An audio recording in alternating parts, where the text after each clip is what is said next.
those years as a superhero in Marvel. This video is purely for entertainment and does not infringe on copyrights or laws. The rights to the novel and image belong to the original author. We do not claim ownership. Don't like waiting and want to listen to this fanfic in full now?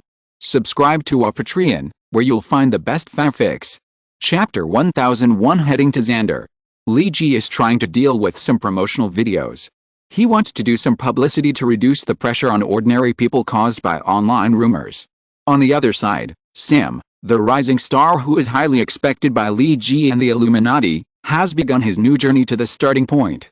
The place we are going to is called Xander. Star-Lord told Sam some little knowledge about the Nova Corps on the way.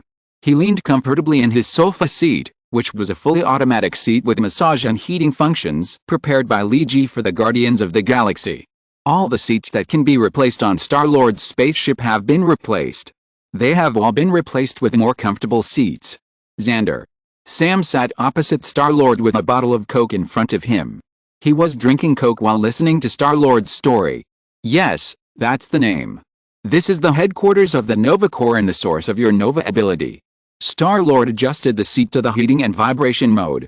In fact, during the time when Sam was on the spaceship, Star-Lord and other members of the Guardians of the Galaxy were not idle.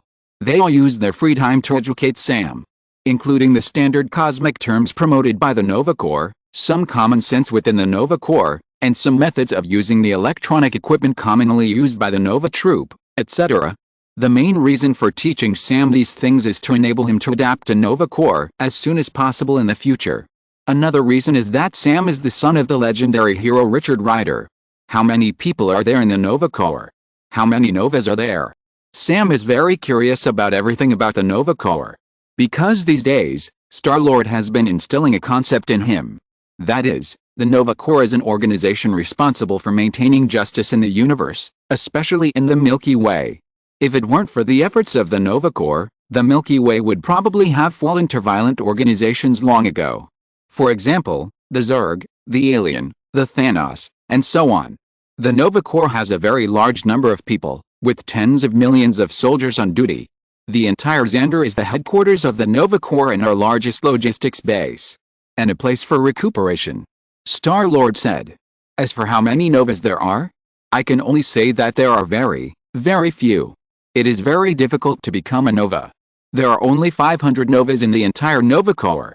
500. This number is much less than Sam thought. He thought that there were at least tens of thousands of Nova Corps, otherwise how could they maintain the safety of the entire Milky Way and the surrounding areas? Yes, there are only so many Nova Corps. They are divided into logistics soldiers, recruits, decapitators and the highest level Centurions. And below the Nova there is a group of elite soldiers, the number of which is very large. And the Nova is generally trained and selected from elite soldiers and some talented teenagers. Star-Lord made a comfortable sound. The two highest officers of Xander are the Centurions of the Nova Corps. They are Mr. Ramonde, who is in charge of the administration of Xander, and Ms. Nova Prime, the supreme commander of the Nova Corps. These two are now the highest executives of Xander. By the way, according to legend, Mr. Raman and Ms. Nova have a very deep friendship with your father. If they see you, I think they will be very happy. Star-Lord seemed quite happy when he said this. The son of a hero has returned and is training at the Nova School on Xander. That's exciting enough. Now they were getting closer and closer to Xander. Not long ago, Gamora had just communicated and greeted the patrol members of the Nova Corps. Now they were preparing to enter the star field of Xander. As they got closer and closer to Xander, Sam felt more and more excited and uneasy. He felt his heart was about to jump out, and he asked, "What about me? What level is the helmet and uniform my father left me?" Supernova, easy to identify. Your helmet is black, and there are not many black helmets in the Nova Corps. Generally, the helmets of Novas are yellow. Although there is a cross-star symbol on your helmet, it represents the level of Centurion. Star-Lord pointed to the helmet Sam put on the table and said, "But Supernova is different. The authority that this helmet can mobilize is the level of Centurion. It can be said that when you put on your helmet and your uniform, when you walk on Xander, everyone except the 5 Centurions with the highest level in the Corps needs to salute you." Star-Lord Quill stared into Sam's eyes. "Isn't it incredible? You are above hundreds of millions of people here. You are the most elite in the entire Corps. Sam's face was filled with excitement when he heard Star-Lord's words. Really? Fake. Star-Lord punctured Sam's fantasy the next second. Unless you are your father, Richard. Otherwise, it is impossible to receive such courtesy. And your father obviously restricted the helmet and uniform left for you. He set many authority instructions. Otherwise, your actual combat performance with Drax in these days should not be so bad. A supernova may not be able to defeat Drax in a one-on-one, but at least he can tie. And your performance is not even as long as Gamora and I can hold out under Drax. Although you are indeed not good at fighting, what is more important is that you have not yet fully obtained all the permissions in the helmet. Star-Lord felt that the beard on his mouth was a little itchy, and he couldn't help touching it, so before you get the highest authority, you are not the elite among the elites. Except for being able to fly, your current performance is not even up to the standard of a logistics soldier in the Nova Corps. Sam was disappointed to hear Star-Lord's evaluation of him. He asked, like all the children who can't wait to prove their strength, then can I unlock the authority when I go to Xandar? Huh. Star-Lord was amused by this question. Kid, do you think it's so easy to become one of the leaders who can control the largest organization in the galaxy? That requires 5 Centaurians to agree to open your authority. Unless your father returns, and you still have a long way to go. Sam's eyes flickered and he didn't know what he was thinking. The spaceship of the Guardians of the Galaxy was breaking through the atmosphere of Xandar with a gift sent by Li Ji and others, and began to prepare for landing. In the administrative office building of Xandar, 2 big figures of the Nova Corps were looking at each other. Roman and Navi had already received the news from Star-Lord. They found Richard's son Sam, and now this kid was coming to Xandar on Star-Lord's spaceship. The 2 were waiting for their first meeting with Sam. Chapter 1002 My Father. Xandar, the headquarters of the Nova Corps. A planet about the same size as the Earth, but with a much larger water area than the Earth. Looking down from the edge of the atmosphere, Xandar is like a lake blue crystal ball. When Star-Lord's spaceship passed through the atmosphere and entered the sky of Xandar, Sam lay beside the window and looked out. From the sky, the white city that looked like an eggshell gradually enlarged in his eyes. This is a city that looks very sci-fi, just like what is shown in many Hollywood movies. A circular island chain surrounds the main urban area. The towering white sci-fi building is the headquarters of the Nova Corps. And under this huge headquarters is the most important energy source and supercomputer of the entire Nova Corps. For the Nova Corps, Xandar is a place that cannot be lost. If the Nova energy source and Nova computer are lost, then the Nova Corps is basically useless. So even if the Nova Corps is responsible for managing a large area, and the manpower is not so sufficient, 3 of the 5 Centaurians with the highest combat effectiveness need to travel for a long time. But 2 of the 5 Centaurians of the Nova Corps will be stationed on Xandar. Mr. Roman is in charge of administration, and Ms. Nave is in charge of the command and dispatch of the Corps. Except for the 2 Centaurians, most members of the Nova Corps did not know that Star-Lord and others brought back the son of the legendary hero Richard. They did not know that Star-Lord also brought back good things that could change the entire Nova Corps.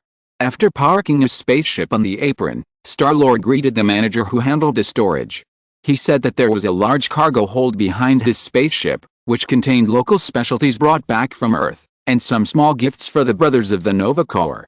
Star-Lord said that he needed a warehouse to store these things because he could not get so many things at once.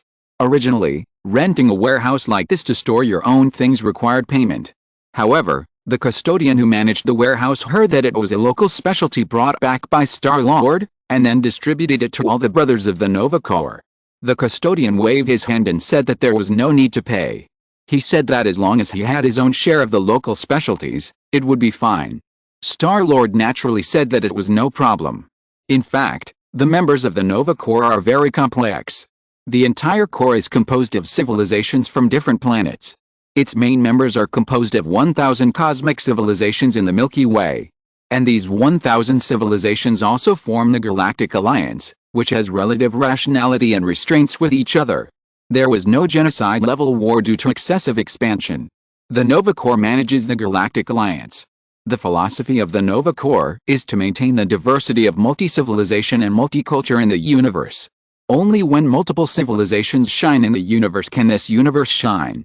This is the philosophy of the Nova Corps. The Nova Corps is firmly opposed to the massacre that completely kills a civilization. Therefore, The Nova Corps does not have much good feelings for the Skrulls in the Andromeda Galaxy. Because the Skrulls are too domineering, they often commit genocide. If the Nova Corps' control over the Andromeda Galaxy was not weak, the Nova Corps would have intervened in the Skrulls' extermination of the Dragon civilization.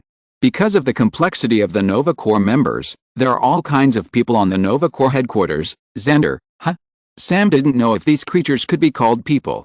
He saw a guy with a lizard head and a guy covered with scales greeted Star-Lord and others in the universal language of the universe. They were all teasing Quill. Quell, who is the little guy behind you? Is it the seed left after your one-night stand in the alien bar? Now you finally find it. Quill smiled and gave the two of them a middle finger. In fact, there are relatively few creatures on Xander that look exactly like humans. But it doesn't matter, anyway, there are all kinds of strange creatures on this planet. Everyone thinks everyone is weird. Humans think these aliens are very strange, and those aliens think humans are also very interesting. Everyone looks at each other, they are all aliens. I'll go home with Rocket and the others first. You can take Sam to meet Roman and the others. Gamora parted ways with Star-Lord and Sam at the Nova Corps Plaza. Star-Lord looked at Sam, looking at him with an inquiring look, and Star-Lord Quill had to explain, "Oh, I bought a house in the residential area of Xander. As our residents on Xander. If we are not on a mission, we usually live here. Can you still afford a house?" Sam looked at Star-Lord in disbelief. Because he had heard a lot of Star-Lord's stories when sailing with him these days. The Guardians of the Galaxy are a bunch of chatterboxes, and quarrels are a daily routine. And when they quarreled, many things were exposed, such as Star-Lord lost all the rewards for the entire mission in a certain galactic casino, and Rocket Raccoon stole the energy batteries of some little golden men, causing the Guardians of the Galaxy to be hunted down. In general, the Guardians of the Galaxy have done a lot of missions and received a lot of bonuses. But the bonuses they deducted after making mistakes are basically more than what they get. Star-Lord was a little annoyed at Sam's look. "Can't I get a loan? It's just buying a house. What's the big deal? It's just a 40-year loan." "Wow, 40 years? Can you still fly after 40 years?" Sam assured that he had no ill intentions. But Star-Lord was obviously angry, and he muttered, "Stupid kid." When passing by the Nova Corps Square, a group of huge statues caught Sam's attention. He was very familiar with the man portrayed in the statue, but his expression and demeanor were completely different from the ones he knew. He looked into the distance with a resolute face and a firm gaze. He held a black supernova helmet in his right hand and clenched his left fist to the front. This is his father, Richard Reed. Behind Richard Reed was a group of various aliens, who followed closely behind Richard and followed his steps. They were of different races, but they all had the same markings. They were all members of the Nova Corps. Sam looked at the statues in disbelief. The father he knew was just an ordinary school worker, and even had a bit of a midlife crisis. Did his father really have such a glorious moment? He is the absolute protagonist in this group of statues, and everyone is following his footsteps. In the Nova Plaza in front of the Nova Corps headquarters building, this important place. The Corps actually erected such a statue for his father? Exclamation mark. As Sam got closer and closer to the statue with Star-Lord's steps, he could already see the words written on the base of the statue. It was the universal language of the universe that Star-Lord taught him during this period. This statue is dedicated to the great supernova, Richard Rider. Star-Lord noticed Sam's gaze, and he whispered, "Fighting off the Zerg, exiling the aliens, and thwarting the conspiracy of Thanos and the Kree. Richard Rider's life is like a legend. He led the Nova Corps to the most glorious era. This is your father." Sam clenched his fists. "This is my father." Chapter 1003 Unimportant and Important Things. "Are you Richard's son?" Roman, the executive officer of the Nova Corps, asked Sam. His eyes and tone were full of condescending scrutiny. On the other side, Ms. Navi Palimi, the commander of the Nova Corps, also looked at Sam with the same eyes. Sam seemed a little reserved, because after Star-Lord's indoctrination, he knew that the two people in front of him were the highest officers of the Nova Corps. They could be said to be the two most powerful people in the galaxy. "You are, thinner than I thought." Roman used the more neutral word, but what he actually wanted to say was that Sam looked frail. Yes, Sam is indeed not the tall and strong type. At the age of 15, he has not grown so tall and mighty yet. Lee Ji once predicted that Sam would probably have the body of another Peter Parker in the future. Anyway, If Sam fought with Hit Girl Mindy without a helmet, Mindy would let Sam use both hands and one foot, and Sam would not be able to beat Mindy. He doesn't look like Richard.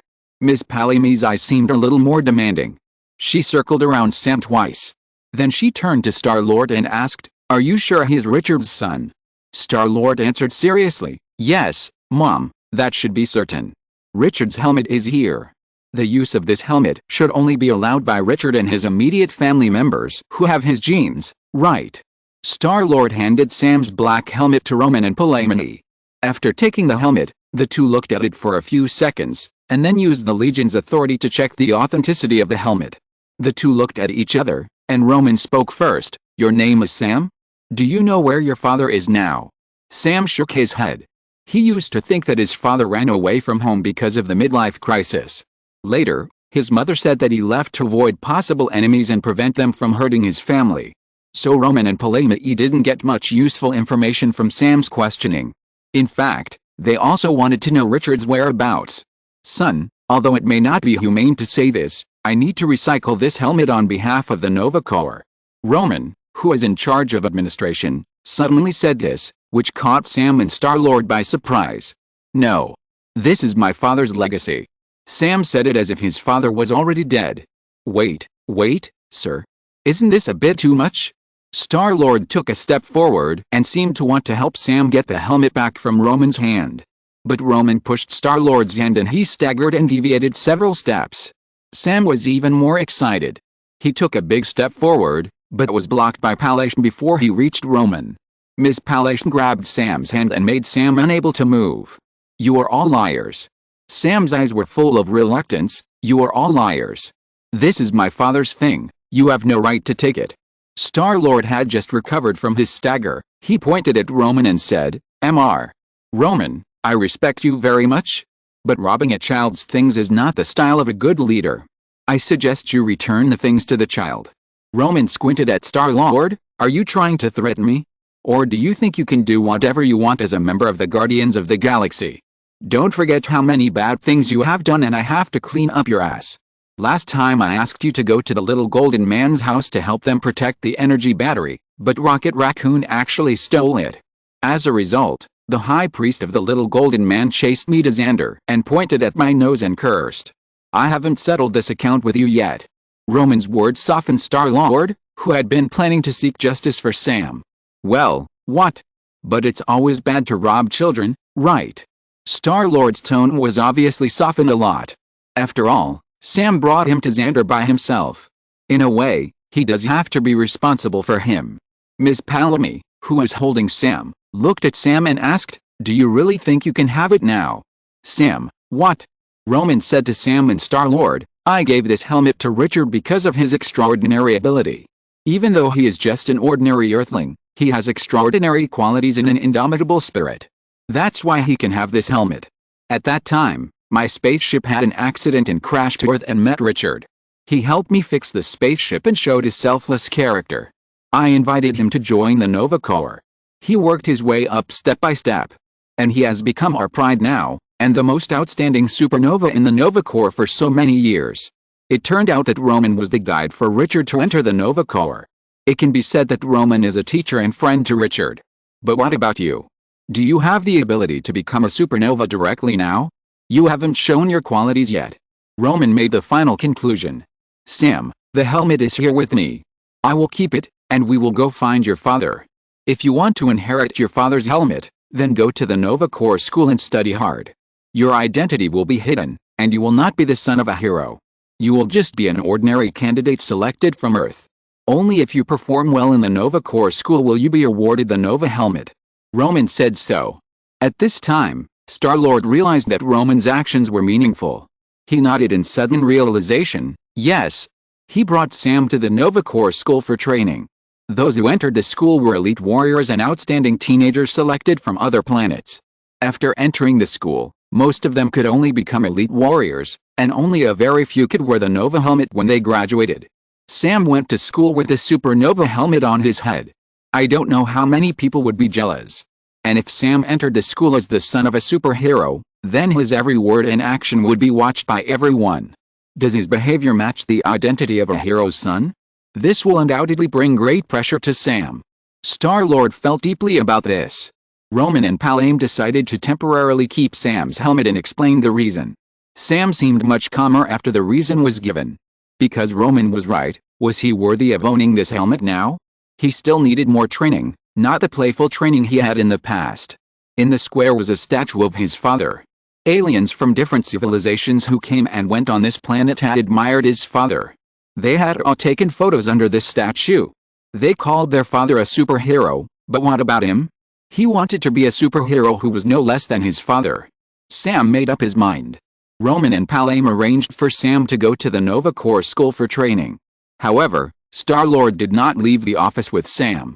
Because it was not easy to meet Roman and Palame, the two leaders, at once on the planet Xander. Quill? I think you may need to go about your business. Ms. Palame politely issued an expulsion order. Oh, yes. Quill waved his hand, but my lords, I have two more things to report to you. Go ahead. Two things. The first thing is that I found some clues when I visited Earth. Clues about the Chitauri and their movements. Star-Lord probably said that the Chitauri might attack Earth according to the confession he had made with Lee G and others. After all, Earth is my home planet, and the Chitauri are wanted space pirates. I want to apply for a batch of assistance from the Legion. Star-Lord made a request to the Legion commander, Ms. Palame. Palame thought for a while and nodded, approved the aid, but we can't allow the Chitauri to attack and massacre in the galaxy. Well, there's one more thing. After Star-Lord finished talking about unimportant things, he started to talk about business. It's like this. When I returned from Earth to visit my relatives, I brought back some local specialties. I want to contribute these things to the logistics and entertainment departments of the Legion. Of course it's free, I just want to apply to the Legion to allocate a good enough place for me. Is it okay, Sir Roman? Star-Lord made this request to Roman, who is in charge of administration. Roman said suspiciously, Star-Lord, what do you want to kill? If you feel bored with the work of the Guardians of the Galaxy, you can go home and be the Emperor. Your father has complained to me many times, and he hopes that his son will go back to inherit the throne. Hearing Roman say this, Star-Lord waved his hands. No, absolutely not. I don't want to be an emperor. Being an emperor is terrible. I like the work of the Guardians of the Galaxy. I love the Nova Corps. I just provide some local specialties to the Corps, Sir Roman. Something that can help the soldiers who are exhausted after many missions to relax. Roman's eyes became sharp. Don't worry. It's definitely not illegal. Everything I bring is legal and healthy. Star-Lord assured. Believe me, Mr. Roman, this is for the good of the Corps. Star-Lord has never smiled so sincerely in his life. If you're listening to this novel on a channel other than Fanfic World, it means they downloaded and uploaded it without effort.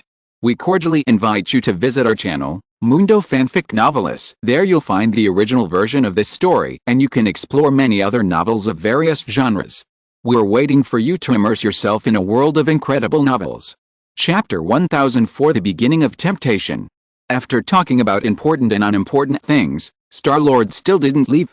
Roman frowned and asked, Quill, do you really want to go back and be the Emperor? Aha.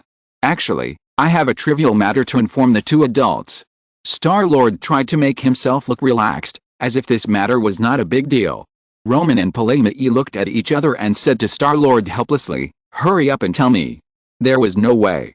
Star-Lord was the most shameless and the most slick in the Nova Corps. Even if he was ignored now, he would always find a way and opportunity to appear in front of him. It's like this, didn't I bring back some local specialties from Earth? Star-Lord smiled, although most of them are to meet the needs of ordinary colleagues, there is a local specialty specially given to the 5 Centaurians. Roman and Palame were a little curious. They watched Star-Lord take off the backpack he was carrying casually behind him. Star-Lord seemed to really take out a box as simple as taking out a snack or a bottle of wine and handed it to the two adults. Roman was curious, what is this? Is it a delicacy from Earth? Palame also asked, or is it wine? Star-Lord's smile became brighter and brighter. He gently opened the special box, and a blue light and powerful energy began to overflow. Star-Lord said, it's actually the Cosmic Cube Space Gem. Roman and Palame. An interesting situation has recently occurred on Xander, the headquarters of the Nova Corps. The Guardians of the Galaxy have not been on a mission for a while since they went home with Star-Lord to visit their parents.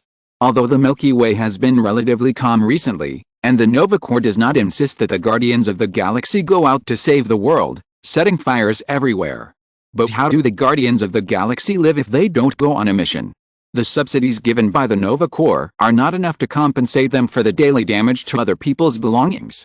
Not only did they not go on a mission, but they also made a big fanfare to renovate a long-abandoned building in the Corps.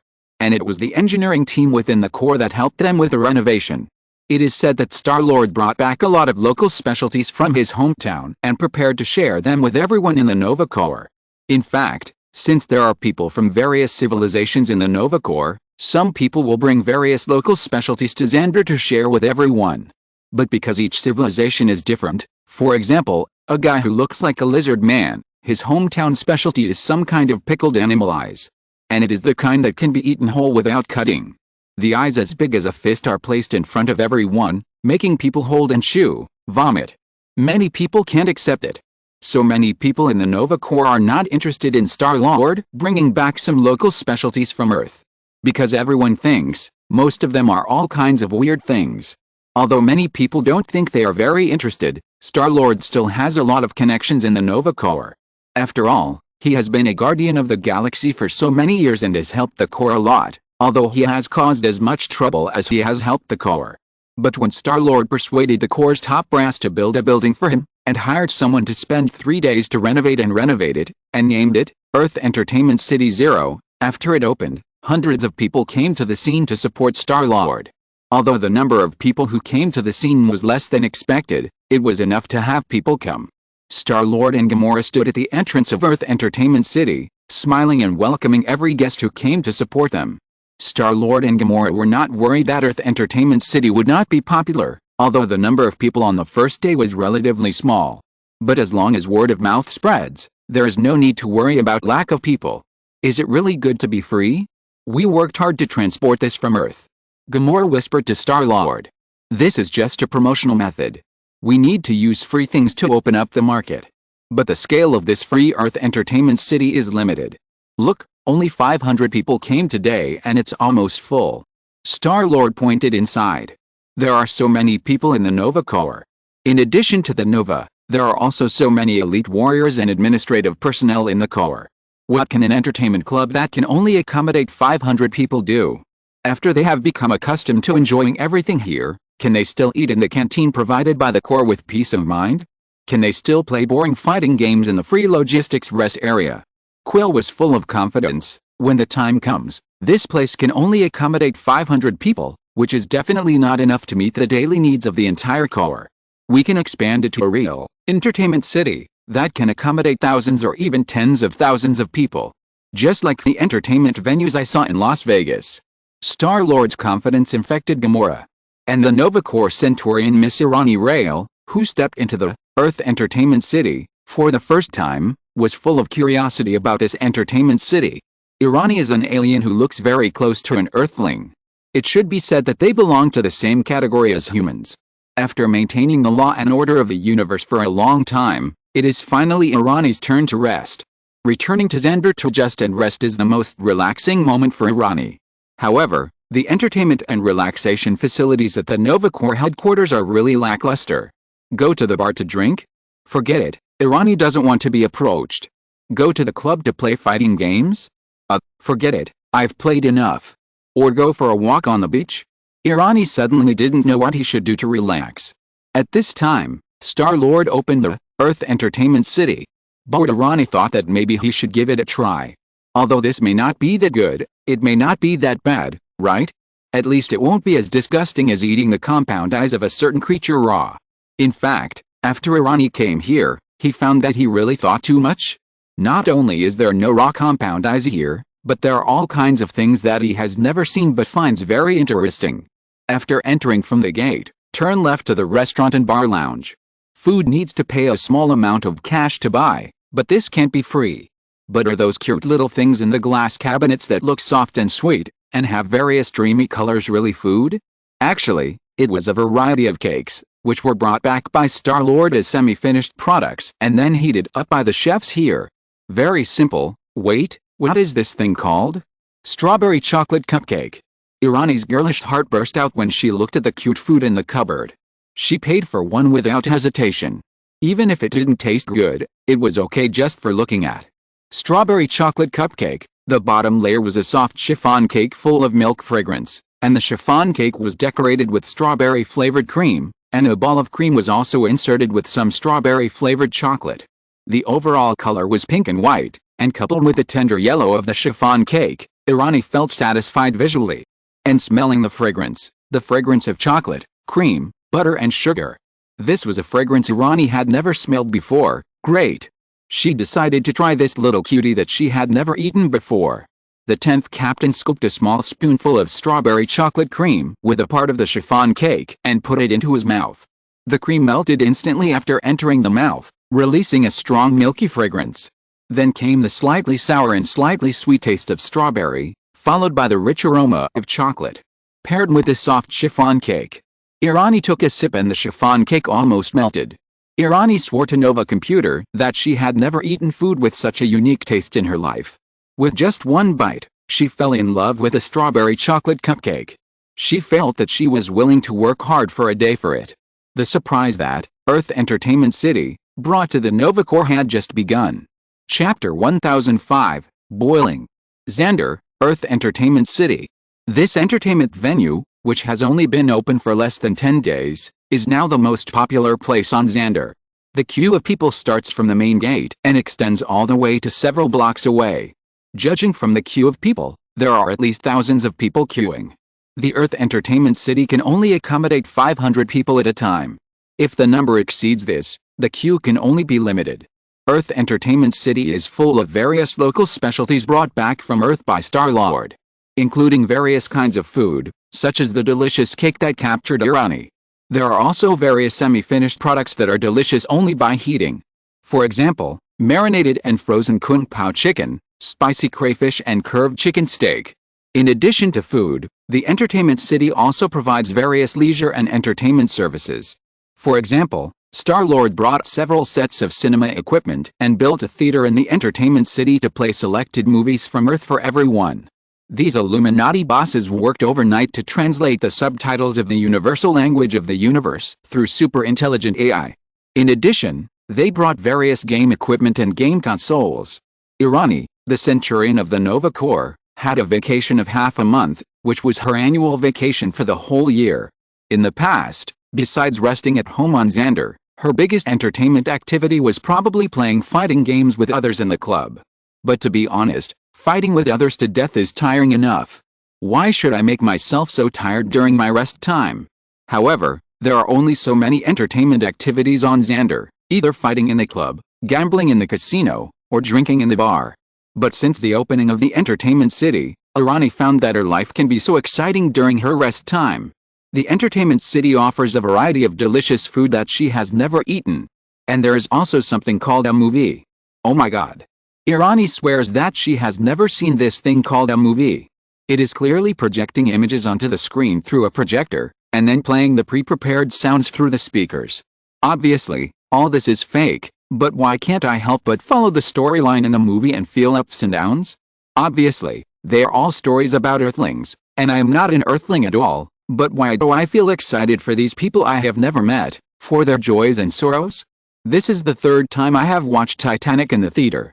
Two ordinary aliens, Earthlings, one is called Jack and the other is called Rose. A poor boy falls in love with a rich girl. It is such a simple story. Why do I cry every time I see the big ship hit the iceberg and the two need to part forever? When Jack gave the wooden board symbolizing the hope of survival to the heroine Rose, and he soaked in the cold sea water waiting for death, Irani's eyes were red again. It was so sweet at the beginning, why can't there be a good ending? Woo woo woo, a female elite warrior sitting next to Irani in the cinema cried bitterly. This female warrior seemed to be watching this movie for the first time. She sobbed softly, muttering to herself, how could this happen? How could this happen? Watching Jack slowly lose his life in the cold seawater on the movie screen, the female warrior cried like a tearful person. If I were there at that time, I would definitely drive the spaceship to save all the people on this ship. Jack and Rose should live well, grow old together, and have a few children. The female warrior murmured, and her thoughts represented the thoughts of the audience who watched the movie together. In fact, When Irani watched the movie for the first time, she also had such thoughts. She should save these Earthlings and save the love between Jack and Rose. And the musicians who still calmly played music on the deck when the big ship capsized. She had the ability to save all the people on this ship. For the first time, Irani was so eager to change something. But the ending of the movie was like this. Jack was finally frozen to death. Rose lived alone until she saw the heart of the ocean gem again. It evoked all kinds of past memories of the old man. Countless female warriors and female Novi of the Nova Corps were captured by the love story of the big ship. Male audiences were conquered by Hacksaw Ridge. This film describes a war that once took place on Earth. It is a true story. It tells the story of a man named Desmond who was unwilling to take up arms and fight, but he was determined to join the army to save lives. The Nova Corps had witnessed countless cruel wars. These soldiers had seen stupid civilizations that turned their homes into scorched earth and were unable to survive. They had also seen idiots who were brave and invincible on the battlefield but were killed by bullets at the last moment before victory. War, in the minds of the Nova Corps, is fighting and killing. If it is not necessary, then it does not need to be started. And every soldier who participated in the war will eventually become a killing machine. In the end, it doesn't even matter what is right or wrong. This Hacksaw Ridge completely subverted the ideas of the Nova Corps soldiers. Desmond was unwilling to take up arms because he was unwilling to kill anyone because of his beliefs, even if the other party was an enemy. But he was practicing his own morality, his morality as a medical soldier. Compared to the Nova Corps members sitting in the theater watching the movie, the protagonist Desmond in the movie was ridiculously weak. Anyone present here can easily turn the tide of the battle by participating in this cruel ancient war, Battle of Okinawa, with their full set of equipment. Although everyone seems to be high and mighty, and Desmond seems to be weak and can be ignored. But when this medic who is unwilling to take up arms and refuses to fight shuttles through the battlefield, saving one comrade after another under the hail of bullets, many soldiers' eyes are wet. These soldiers who have participated in the war understand how precious it is to not abandon or give up on their comrades. Although they are not strong enough to tie a chicken, they are practicing the greatest morality in the world, respect for life. Desmond is like a mythical legend, saving 75 companions in a battle in one day. When he monologued, "Save one more, the hearts of the soldiers in the theater were moved. Obviously, everyone has never met, but why are they so excited? When they saw Desmond injured, countless people held their breath. When the film ended and the real-life story of Desmond was played at the end, the Nova Corps soldiers in the theater couldn't help but take off their hats to salute.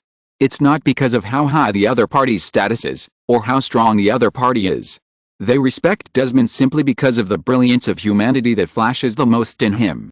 In the cruel war, he held on to his humanity and saved the lives of so many companions. Although he was born ordinary, his life is still great. Many people have the desire to go to Desmond's tomb to see this legendary hero. Titanic and Hacksaw Ridge began to go viral on Xandr. Just watching in the theater can no longer meet the needs of the audience queuing outside the entertainment city. Anyway, there is no guarantee of box office here. Star-Lord took out the DVD versions of the two movies and began to reprint them in large quantities, and began to sell them on Xandr. Most of the Nova Corps who came into contact with film art for the first time were overwhelmed by the charm of these two movies. At the same time, they instantly had a good impression of Star-Lord's hometown, Earth. Because these two movies flashed the brilliance of humanity, it made many people think that Earth civilization is really good. And just when the two movies were going viral, a message came from the inside of the Nova Corps.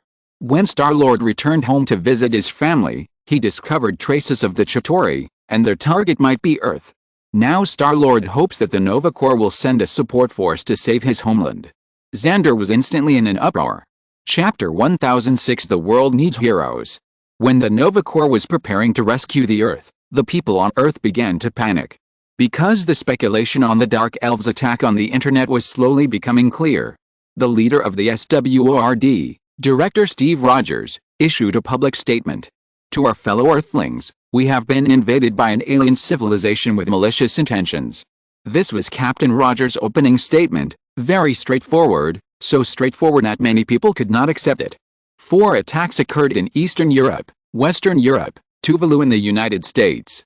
Nearly 1,000 special armed elements launched an attack on the Earth.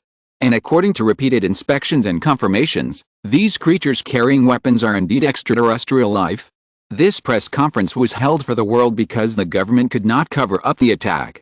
In fact, even if the government wanted to cover it up, someone would reveal it. Because a chef spent so much effort to do so many things, not for the government to cover up the dish. There is no trace of large alien spaceships, but a small group of alien creatures have landed on Earth and launched an attack on us. Captain Rogers brought bad news to all the people on Earth in his TV speech. In fact, all this is not surprising. We have had our first contact with aliens since the Battle of New York. But the aliens last time had no ill will towards the Earth. Although they had powerful spaceships, Viking and Banshee disguised as Thor spaceships, they did not launch any attacks on us. Instead, they helped us kill Zhang Tong of the Ten Rings gang and destroyed his flying dragon troops in the Battle of New York.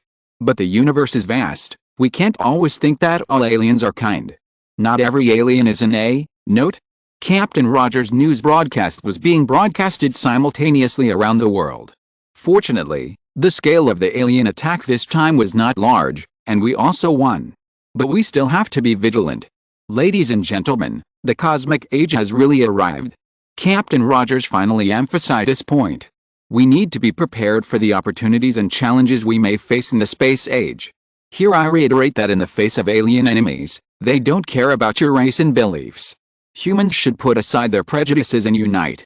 Lee Ji turned off the TV. He called together the main editors of the comics department to watch Captain Rogers' TV speech. Now the scene was quiet.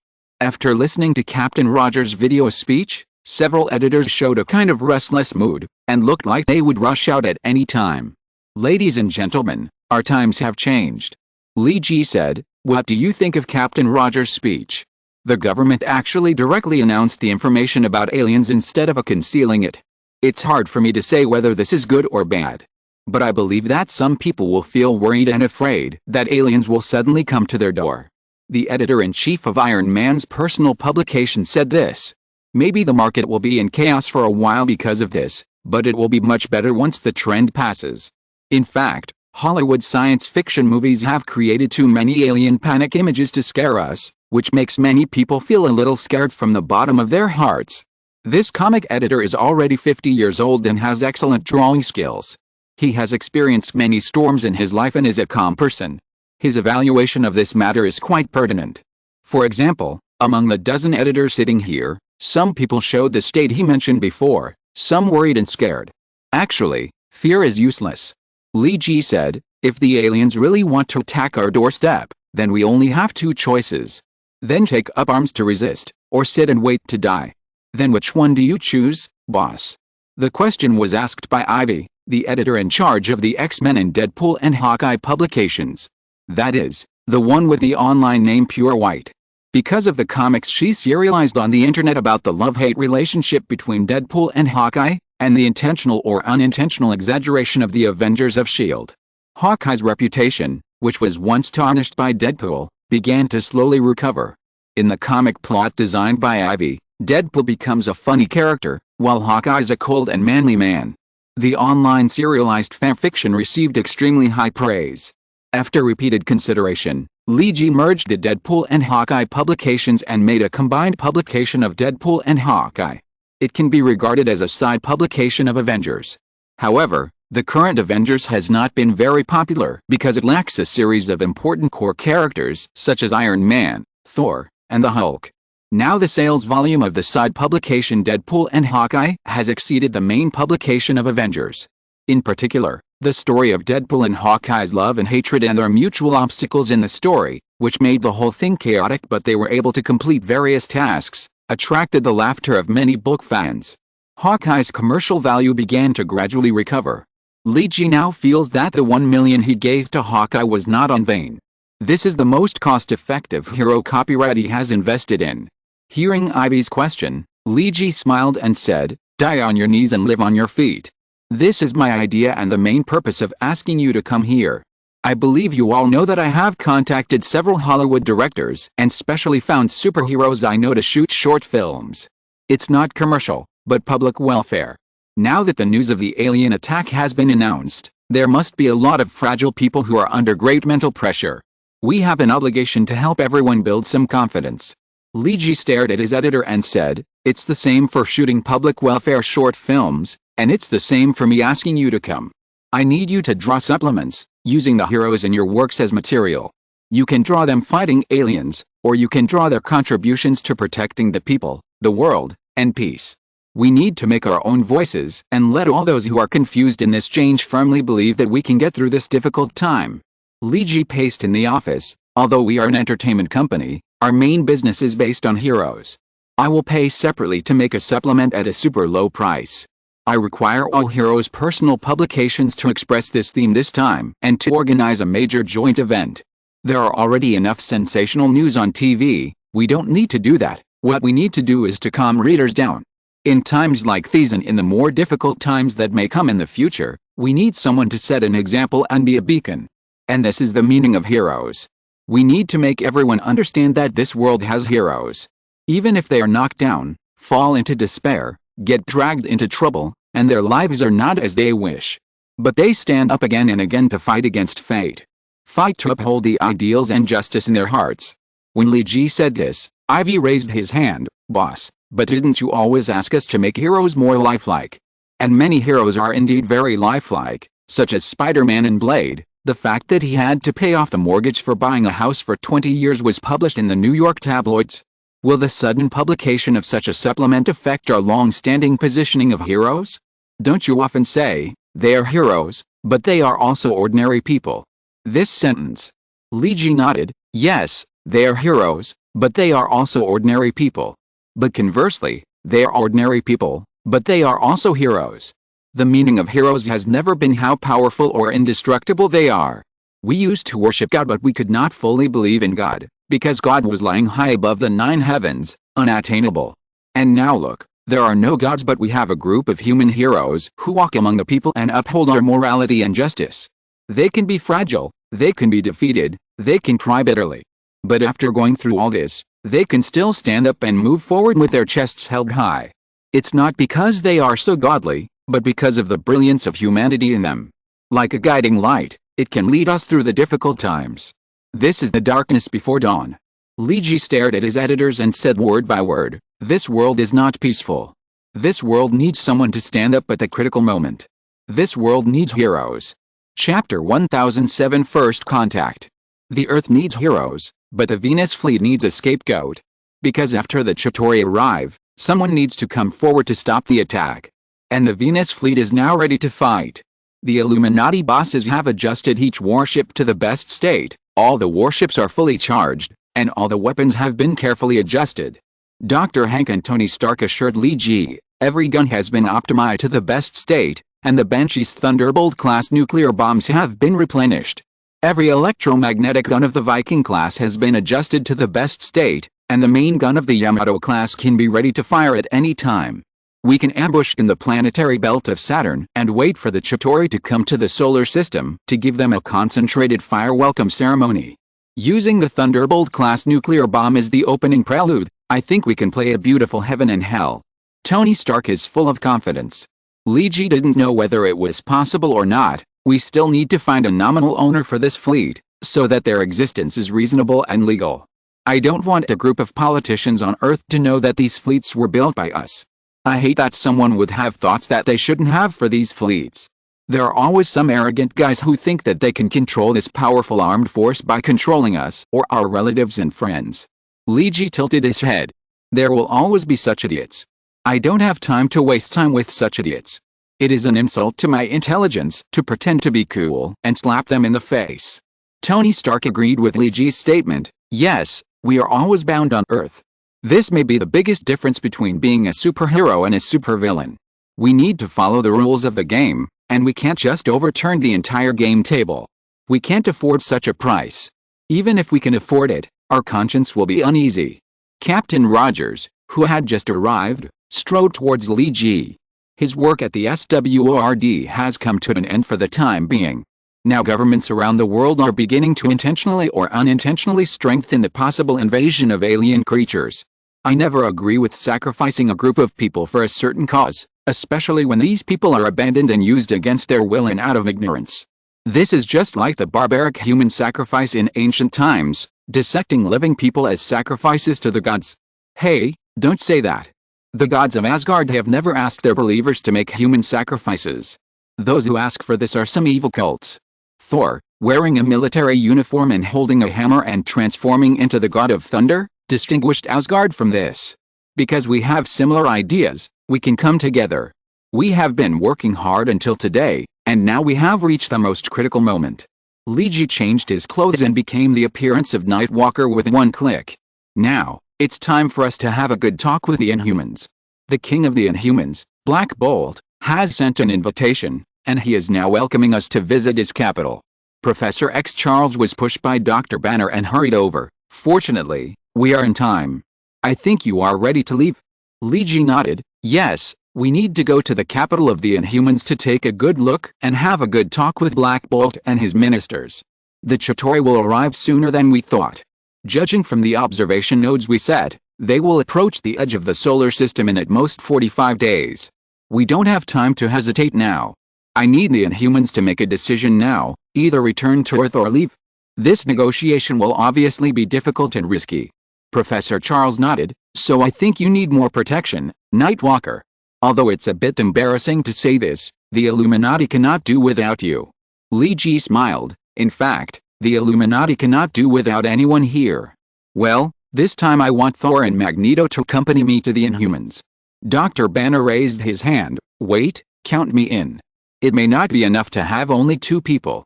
I think I can still help a little when necessary. Leiji looked at Dr. One Punch and nodded.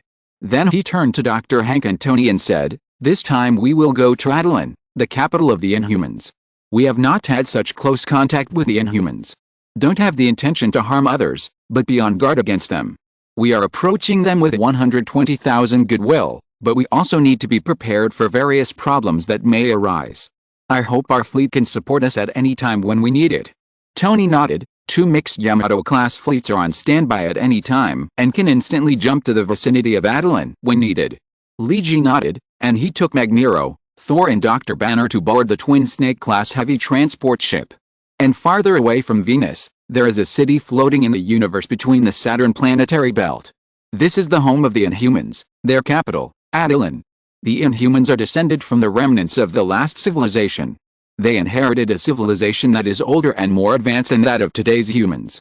Nearly 7,000 years ago, when humans were still at the beginning of the Bronze Age, the Inhumans had already opened up the modern city on a small island in the Atlantic Ocean. This city is called Attilan. They have always avoided contact with humans, and have the look of looking down on all living things from a high position. Even during the first alien invasion, the Inhumans did not participate in the war.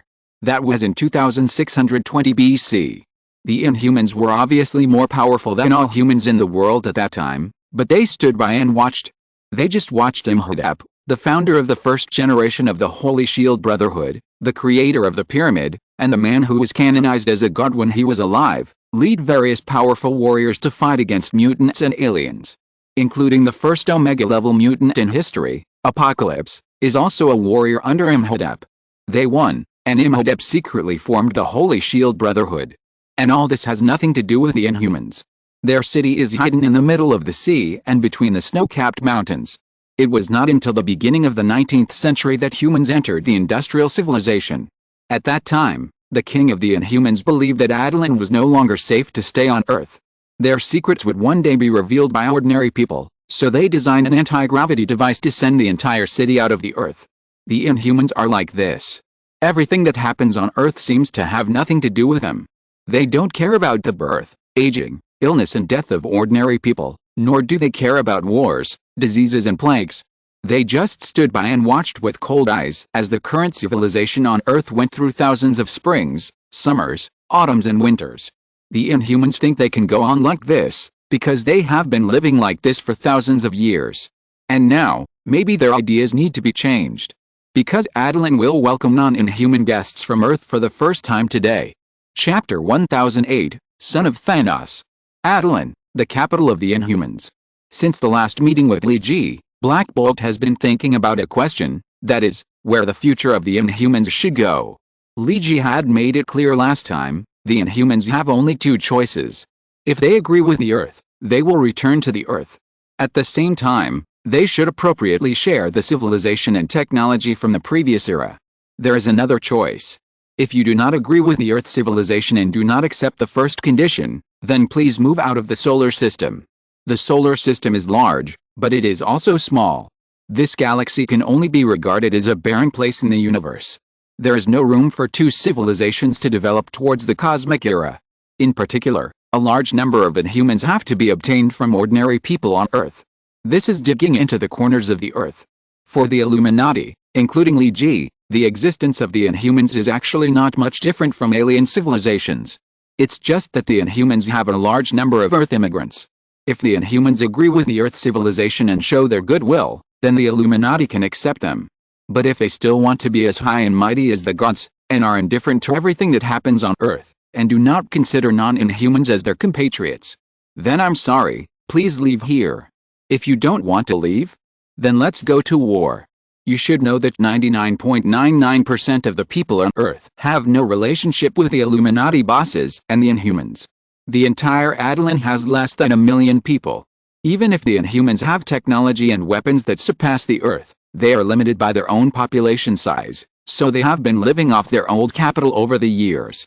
Although there is a civilization inheritance from the last era, technology has not made much progress in thousands of years. After all, the population is too small. The cornerstone of the world's progress is countless ordinary people, and it is a few geniuses who become the leaders of the times.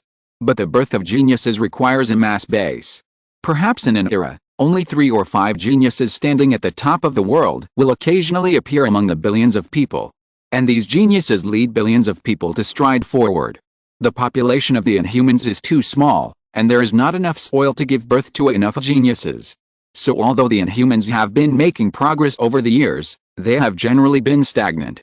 Just like humans from the Bronze Age 4000 BC to the Iron Age that lasted until the 15th century, although they are making progress, they do not give people a sense of the world's difference. The Inhumans have not experienced the large-scale technological explosion that the human world experienced from the 19th to the 21st century.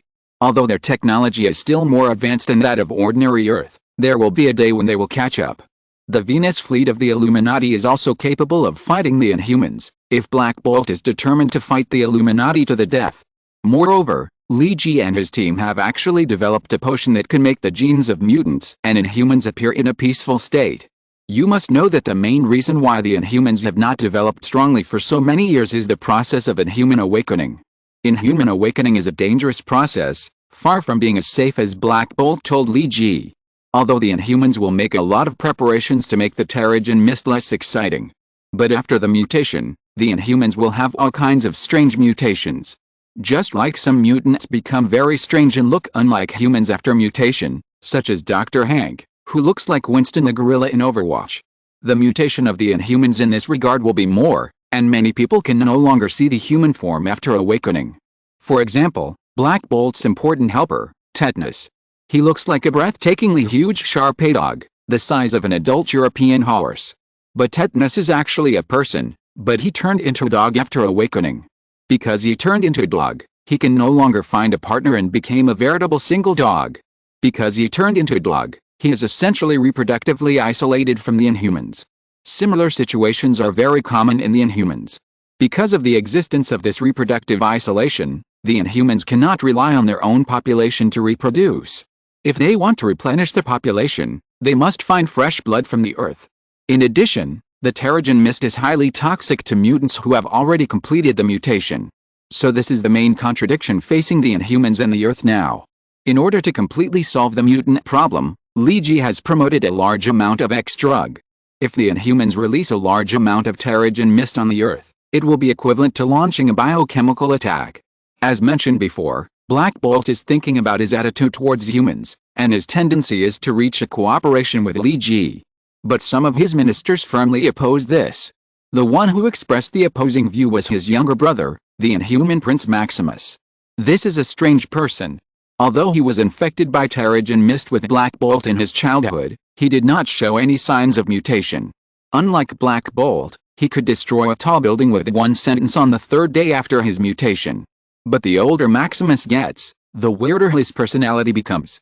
Although he has many genius creative ideas and inventions, all kinds of crazy ideas will occasionally pop up in his mind. Cooperate with humans? Impossible. Maximus raised a completely different point of view to his brother. We are inhumans, noble inhumans. Look at what we have and what we have. Why should we cooperate with ordinary humans? There are our compatriots among humans. Black Bolt said this through a microphone, and the electronically synthesized voice seemed extremely stiff.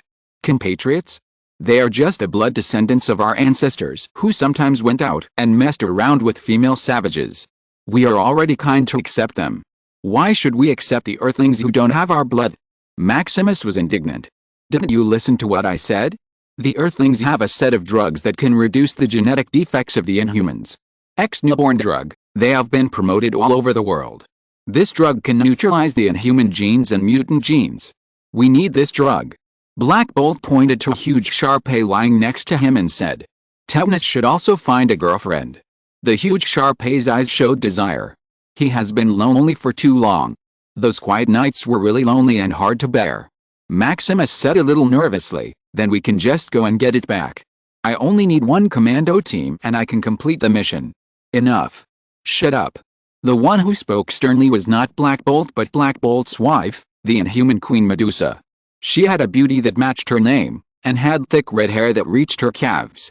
Maximus, the humans on Earth and we have the same ancestors. I've said it many times, put away your crazy ideas. Maximus seemed to be irritated as soon as Medusa finished speaking.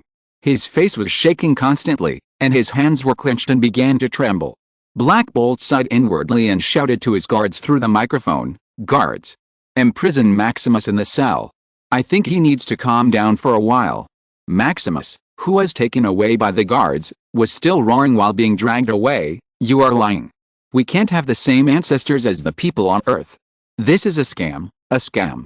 Black Bolt was powerless to do anything about his brother's occasional mental abnormalities. Every time at this time, he could only put him in jail to calm down. Let's stop the awakening this year for the time being. The awakening mutation cost of Terrigen Mist is too high. If the X-Rebirth potion is also useful for us, we should try it. Black Bolt said this to his wife Medusa. Medusa nodded, I understand. This is the list of people who were originally scheduled to awaken this month. Because Terrigen Mist is a very dangerous thing, every awakening of the Inhuman needs to be personally reviewed by Black Bolt. Black Bolt glanced at the list and frowned slightly. Cyan? I seem to have seen this name several times before. Well, his energy display has always been unstable, and he was not really allowed to participate in the previous awakening until the last moment. So it has been delayed until now. But if their X-Rebirth potion is useful this time, maybe he can awaken. Dumisha explained. Black Bolt nodded, okay, now our guests are about to arrive. Let's go and greet them first. Li Ji and other spaceships have already arrived over Attilan. In the more distant universe, the fleet of the Nova Corps has set sail.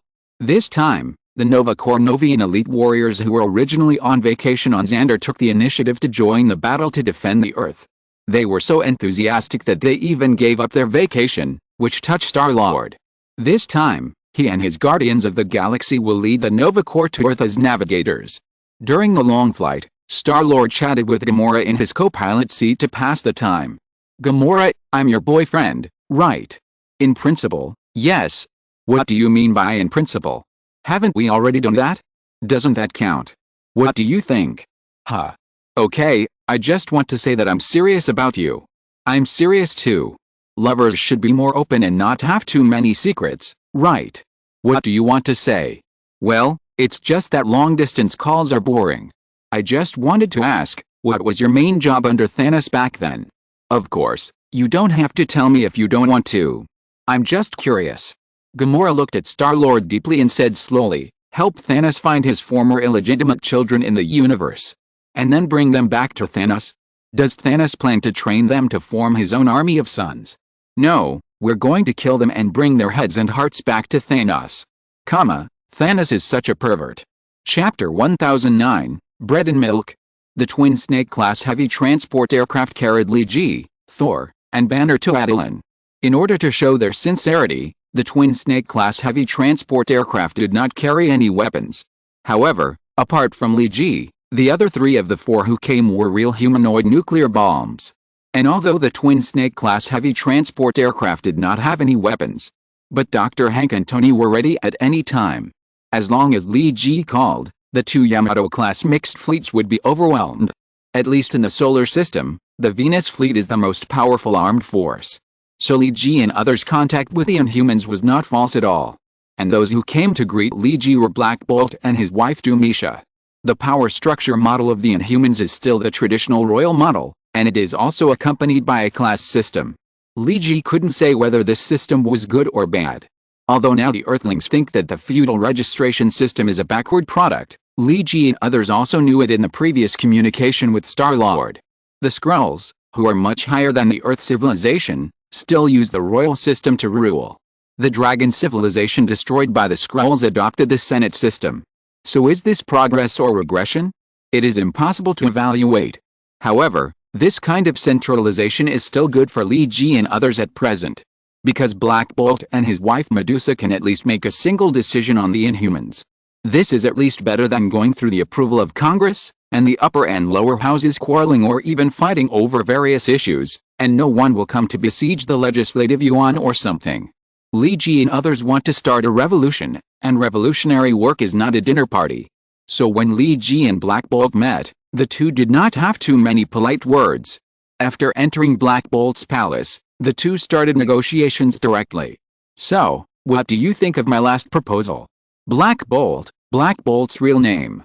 Lee Ji and Thor sat at one end of the long conference table, while Black Bolt and Medusa sat at the other end.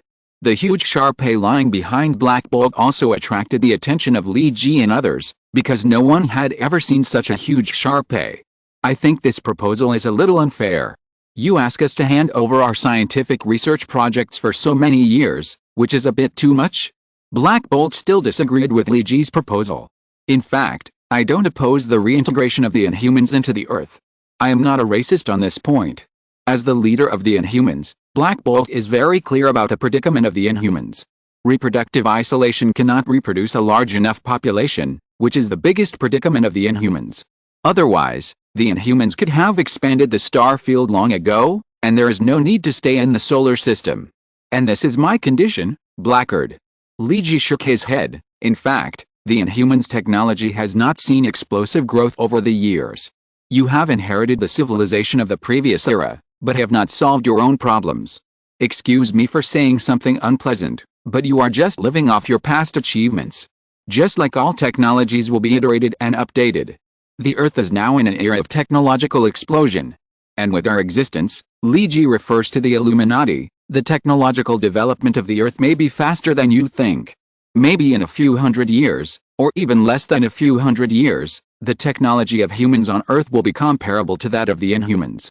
Lee Ji's words were very heartbreaking. Maybe what I said was rude, but this is the most appropriate time for you to return to Earth. If you go back to support the Earth at this time, you will receive high treatment. I also told you about my plan. I will let the Inhumans go back as the guardians of the Earth. And there is only one chance. If you miss it, there will be no next time. When the overall technology of the Earth is about to approach the level of the Inhumans will be meaningless to the Earth. It is even foreseeable that in the future, the Earth will inevitably go to war with the Inhumans because of the resource problem of the solar system. And the winner must be the Earth. Because the Earth can live without the Inhumans, and the Inhumans cannot live without the Earth. Lee Ji looked confident. Although the Black Bolt and Medusa on the opposite side had begun to frown, Lee Ji still put forward his own conditions without giving in. Because this is a negotiation about the progress of civilization. Any concessions may affect the rise and fall of hundreds of years later, especially now that it coincides with a period of reform on Earth. At this time, Lee Ji must show his villain face. Just as Lee Ji has always said, if someone in this world is doing the face, then someone must do the inside. The face must be bright and beautiful, and the inside must support this grand scene. Lee Ji is now doing the inside for the Earth's advancement and reform. Your conclusion is too arbitrary. And your approach is too radical. Black Bolt did not like Lee Ji's confidence, and even said that he looked down on people a little. Because I don't have much time to waste with you, Blackard. I can tell you the truth. We are now facing an attack that may change the whole world. Lee Ji didn't waste time, he chose to speak openly. A huge alien fleet has flown towards the solar system. Their target is the Earth, but I think they may also destroy you as well. They are very powerful, and this is only the first attack. Li Ji's words were extremely serious. There may be a second and third time. I don't have time to wait for you to make a decision. The Inhumans have lived leisurely for thousands of years. Now if you still think that the Inhumans are born from the Earth and are a part of the Earth, then I ask you to repay your home planet. The Earth has been supporting the Inhumans for many years. You should not have too much hesitation at the moment of your life and death. And the important point is that you will also have enough rewards. Medusa said, for example, you can obtain a lofty status on the Earth, and I have agreed with Blackguard before, about giving the Inhumans potions. Li Ji gestured to Black Boyd. Honestly, Ms. Medusa, don't you want to hear your husband say I love you in his own voice? And the guy lying behind Blackguard, Tetanus, don't you want to have a girlfriend? As long as you agree to my proposal, all of this can be achieved. Li Ji smiled. Chapter 1010 Make them scream and cry. The long voyage always has an end. After about 60 Earth days, the Chitauri finally approached the solar system after continuous jumps. Count Messiah, who was sent by Skrull to monitor the Chitauri and eliminate the tyranny of the Earth, was awakened by his internal affairs officer as scheduled. Has the long journey finally come to an end? Messiah woke up from the deep sleep box and stretched his body. Of course, this was just a subconscious action. He was very comfortable in the deep sleep box and there was no situation of stiff bones due to sleeping too long. Just when Messiah woke up, he found a guy who had been sleeping since he boarded the ship. Regia, are you finally awake? The person called Anigia by Messiah is a woman. If she can accept her girlfriend's green skin color like Star-Lord, then Legia should be considered a beauty. Of course, if you have green phobia, you should stay away from her. Because I need to prepare for the upcoming war. So I need a good rest. Legia seemed very cold to Messiah's greeting. Even though the other party was a royal family member, she didn't seem to give him face. Oh, please, Legia. Can't you be a little warmer to me? Haven't I expressed my love for you enough? Messiah said affectionately. No, you just make me feel sick. You are just a fool who likes to pretend to be an omnipotent god in front of lower civilizations. Your bad taste makes all 53,670,000,000,000 cells in my body feel sick. Legia said this mercilessly. Doing these high-handed things in front of lower civilizations particularly satisfy your poor vanity. This is just entertainment. Messiah didn't care about Legia's accusation. Everyone plays like this, including your cousins. They have a lot of fun playing with me. This is an important reason why my useless brothers can't become super Skrulls. Messiah wanted to get closer to Legia and put his hand on Legia's shoulder, but Legia glared at him fiercely, and Messiah had to give up. Super Skrull, Super Skrull. Okay, I know it's great that you became a Super Skrull. Anyway, I can't, but you don't have to show off in front of me every day, right? Messiah seemed to be a little disgusted with the topic of becoming a Super Skrull. Because his elders often talked about these things to him, just like the children on Earth would be talked about by their parents for not getting into a prestigious school. Skrulls and Super Skrulls are a dividing line between Skrull civilization. In the Skrull civilization with strict social classes, the only way for commoners to become nobles is to marry aristocrats and make military achievements. But since the destruction of the Dragon civilization, the Skrulls have not launched large-scale battles. Although there have always been war frictions with the Kree, they are the Kree. The war with them has always been a 50-50 victory or defeat, and even low-intensity conflicts will cost the Skrulls a lot. Not wanting to fight the Dragon civilization can also be described as crushing. Another is the occasional friction with the Sheer Empire, but the Sheer Empire is not easy to mess with. So if commoners want to improve their status faster, then the only way is to become a Super Skrull. That's because you don't have enough perseverance and are unwilling to persist in the training of Super Skrulls. Legia sneered at Messiah's rebuttal. It's an honor to become a Super Skrull, and you can gain great power. But you have to go through hellish training, and all kinds of terrible transformations. As long as the body can't hold on a little bit, it will turn into a pool of meat paste. Messiah felt a little nauseous when talking about these. Anyway, I won't accept the so-called Super Skrull training. And even if you become a Super Skrull, so what? The more Super Skrulls you become, the easier it is to be recruited to the border to fight against the Sheer or the Kree. I'm already an Earl, and I don't think I have a hope of being promoted to Duke. Unless I can present the head of the Kree General to His Majesty the Emperor. So forget it, I think this is good. Messiah looked like a real dandy boy. There was nothing more Lega could say about this. She could only breathe heavily to express her dissatisfaction. HMPH. Whatever. Anyway, I'm just your bodyguard this time, preventing you from being detained and extorted for ransom by the Chitauri. If a count is caught, our country's face will be lost. Huh. Messiah waved her hands nonchalantly. Impossible. The Chitauri are willing to do anything to get a few resource planets. They are like wild dogs begging for food. They are very well behaved until the bones are in their mouths. Don't worry, we are just here to travel. Messiah's indifferent attitude made Lega a little angry, but this is a war, and it will be troublesome if you encounter any problems in your attack on the Earth. Ho ha ho ha. Messiah seemed to have heard a big joke. Earth? Getting into trouble. Can you stop kidding, Warrior Lega? This civilization, which is just close to level 1, wants to confront us? I think I just need to be careful that the Earthling's blood stains my boots, that's all. Legia's face twitched, and she looked like she wanted to curse, but she held back in the end. Messiah continued, why did I choose to come to Earth? It's because it's safe here. It's much safer than my brothers patrolling the border with the Kree. I'm a coward, and I bully the weak and fear the strong. I never hide this fact. Messiah was completely shameless. I just like to bully low-level civilizations and make them bear our wrath while screaming in pain. So what? Anyway, I feel great, that's enough. Legia didn't want to talk to Messiah anymore. He didn't have the self-awareness that a warrior should have. Legia turned to the pilot and asked, we should have reached the edge of the solar system, why don't we jump directly to the vicinity of the Earth to launch an attack? Before the pilot could speak, Messiah spoke up, I asked to do this. According to previous intelligence, Earth civilization is already on the edge of a first-level civilization. They already have a certain understanding of the galaxy they are in. We enter directly from the vicinity of their Pluto, and they can detect us. Legia looked at Messiah in disbelief. Are you being stupid? How can you expose your position before attacking the other side? The Earthlings will organize a counterattack. What? Their counterattack?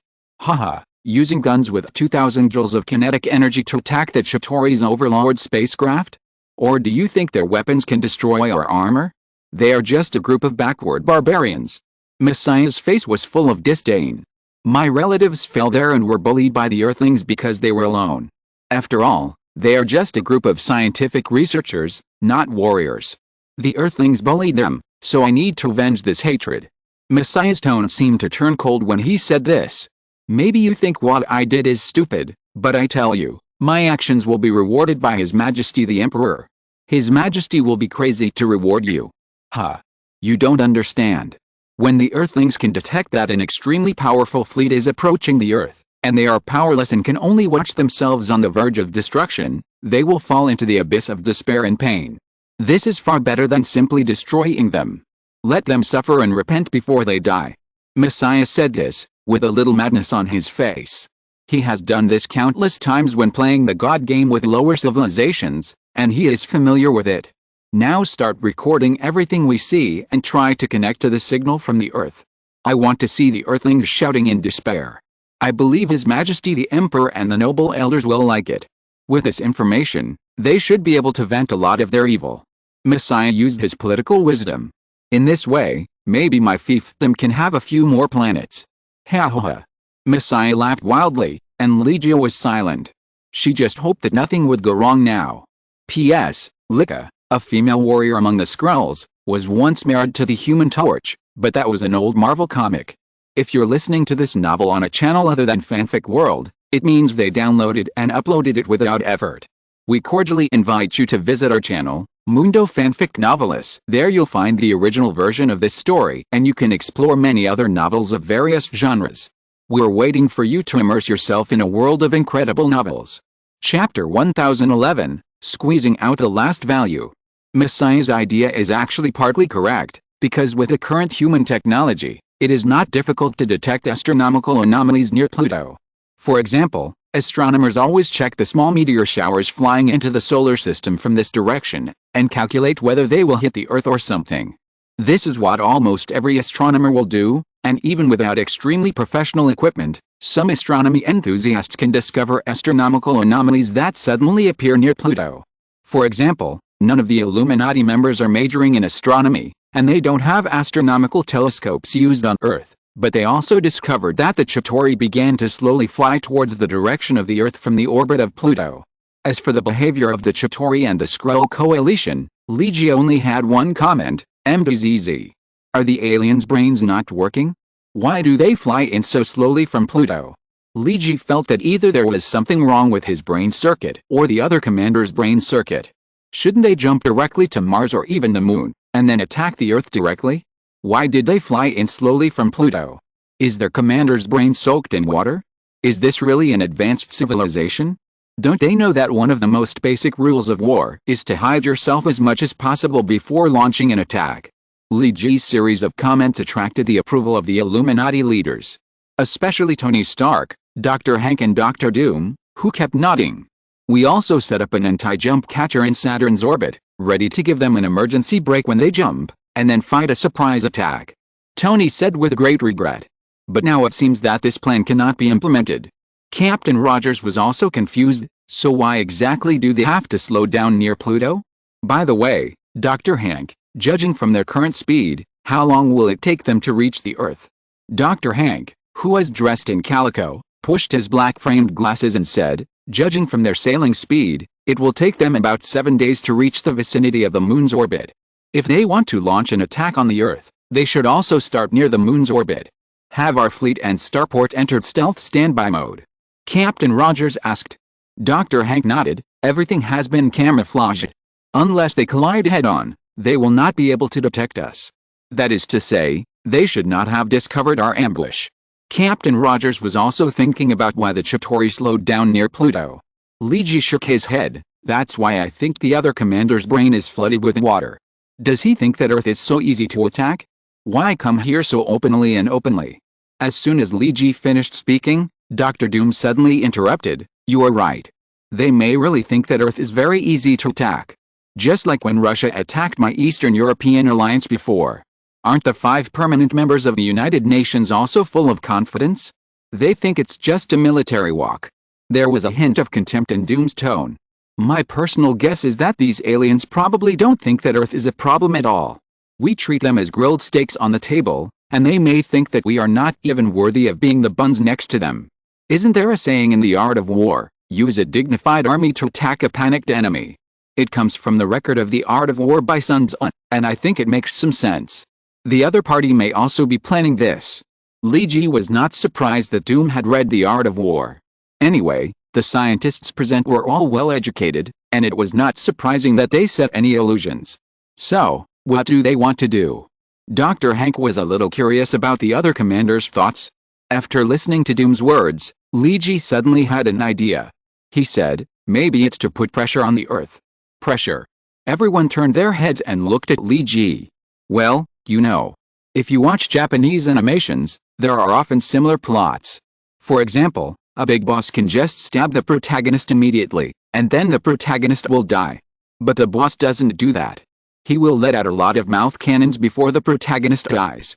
Liji touched his chin and expressed his thoughts.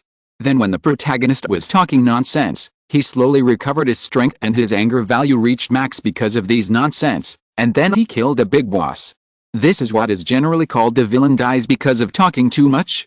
Captain Rogers thought for a while, so you think that Chitauri are also villains who died because of talking too much?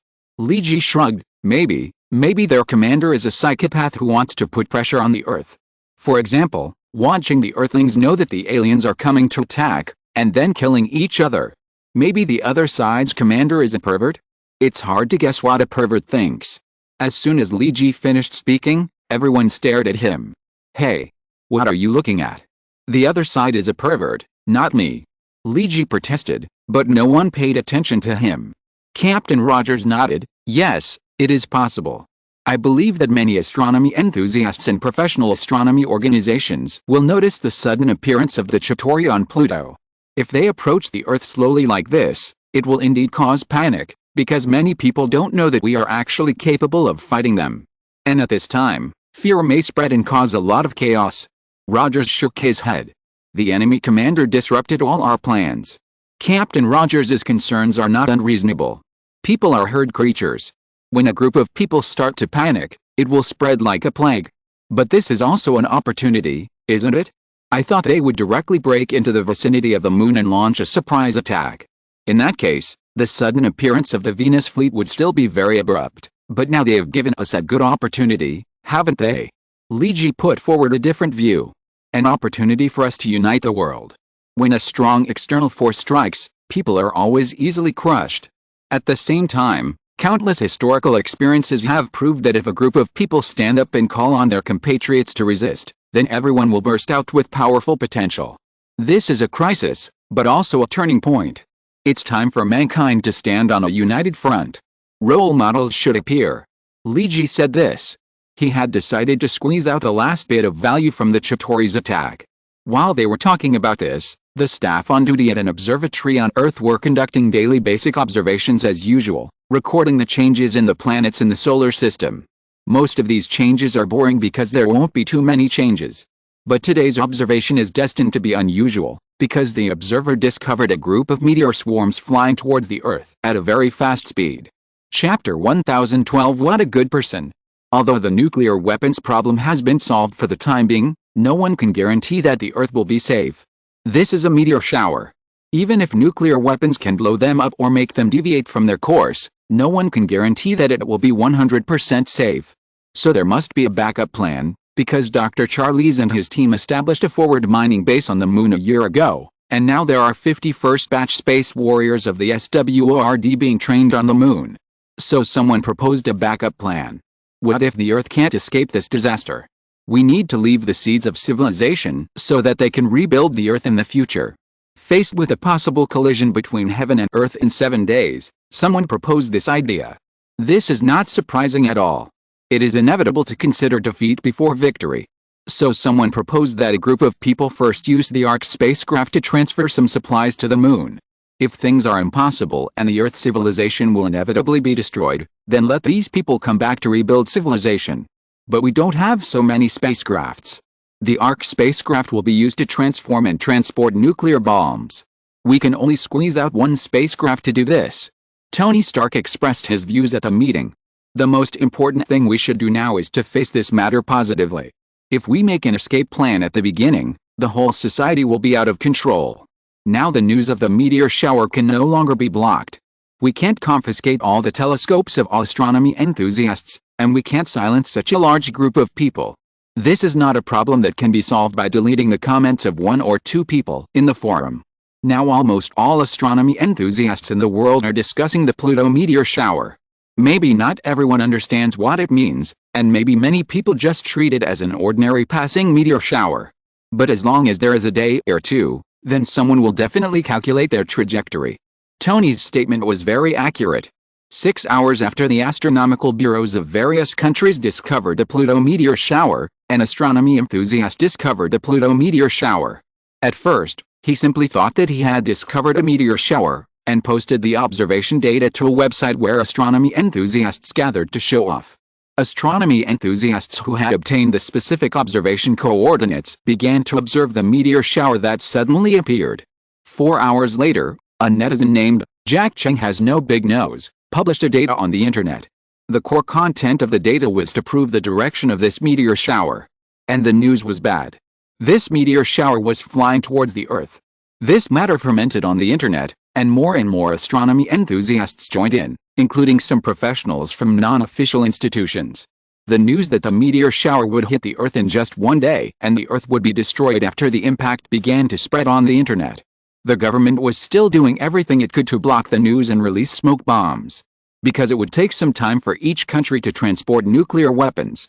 When there were only 4 days left before the impact, there was already a clear phenomenon of riots in society. Spider-Man Peter Parker has arrested more than 20 thieves, 15 burglars, 7 highway robbers and 3 criminals who intentionally injured others today. Is New York crazy today? Why are so many people doing bad things? Aren't they afraid that the righteous Spider-Man will bring them to justice? Peter Parker was talking incessantly. The person he was talking to through the headset was Li Ji, who was also on patrol today. Because of the messages on the internet, did you see it? Li Ji replied after subduing a group of guys who were about to rob a bank. The stars hit the Earth. Yes, I saw it. And it seems to be true. I bought an astronomical telescope and observed the meteor shower, they said with Gwen.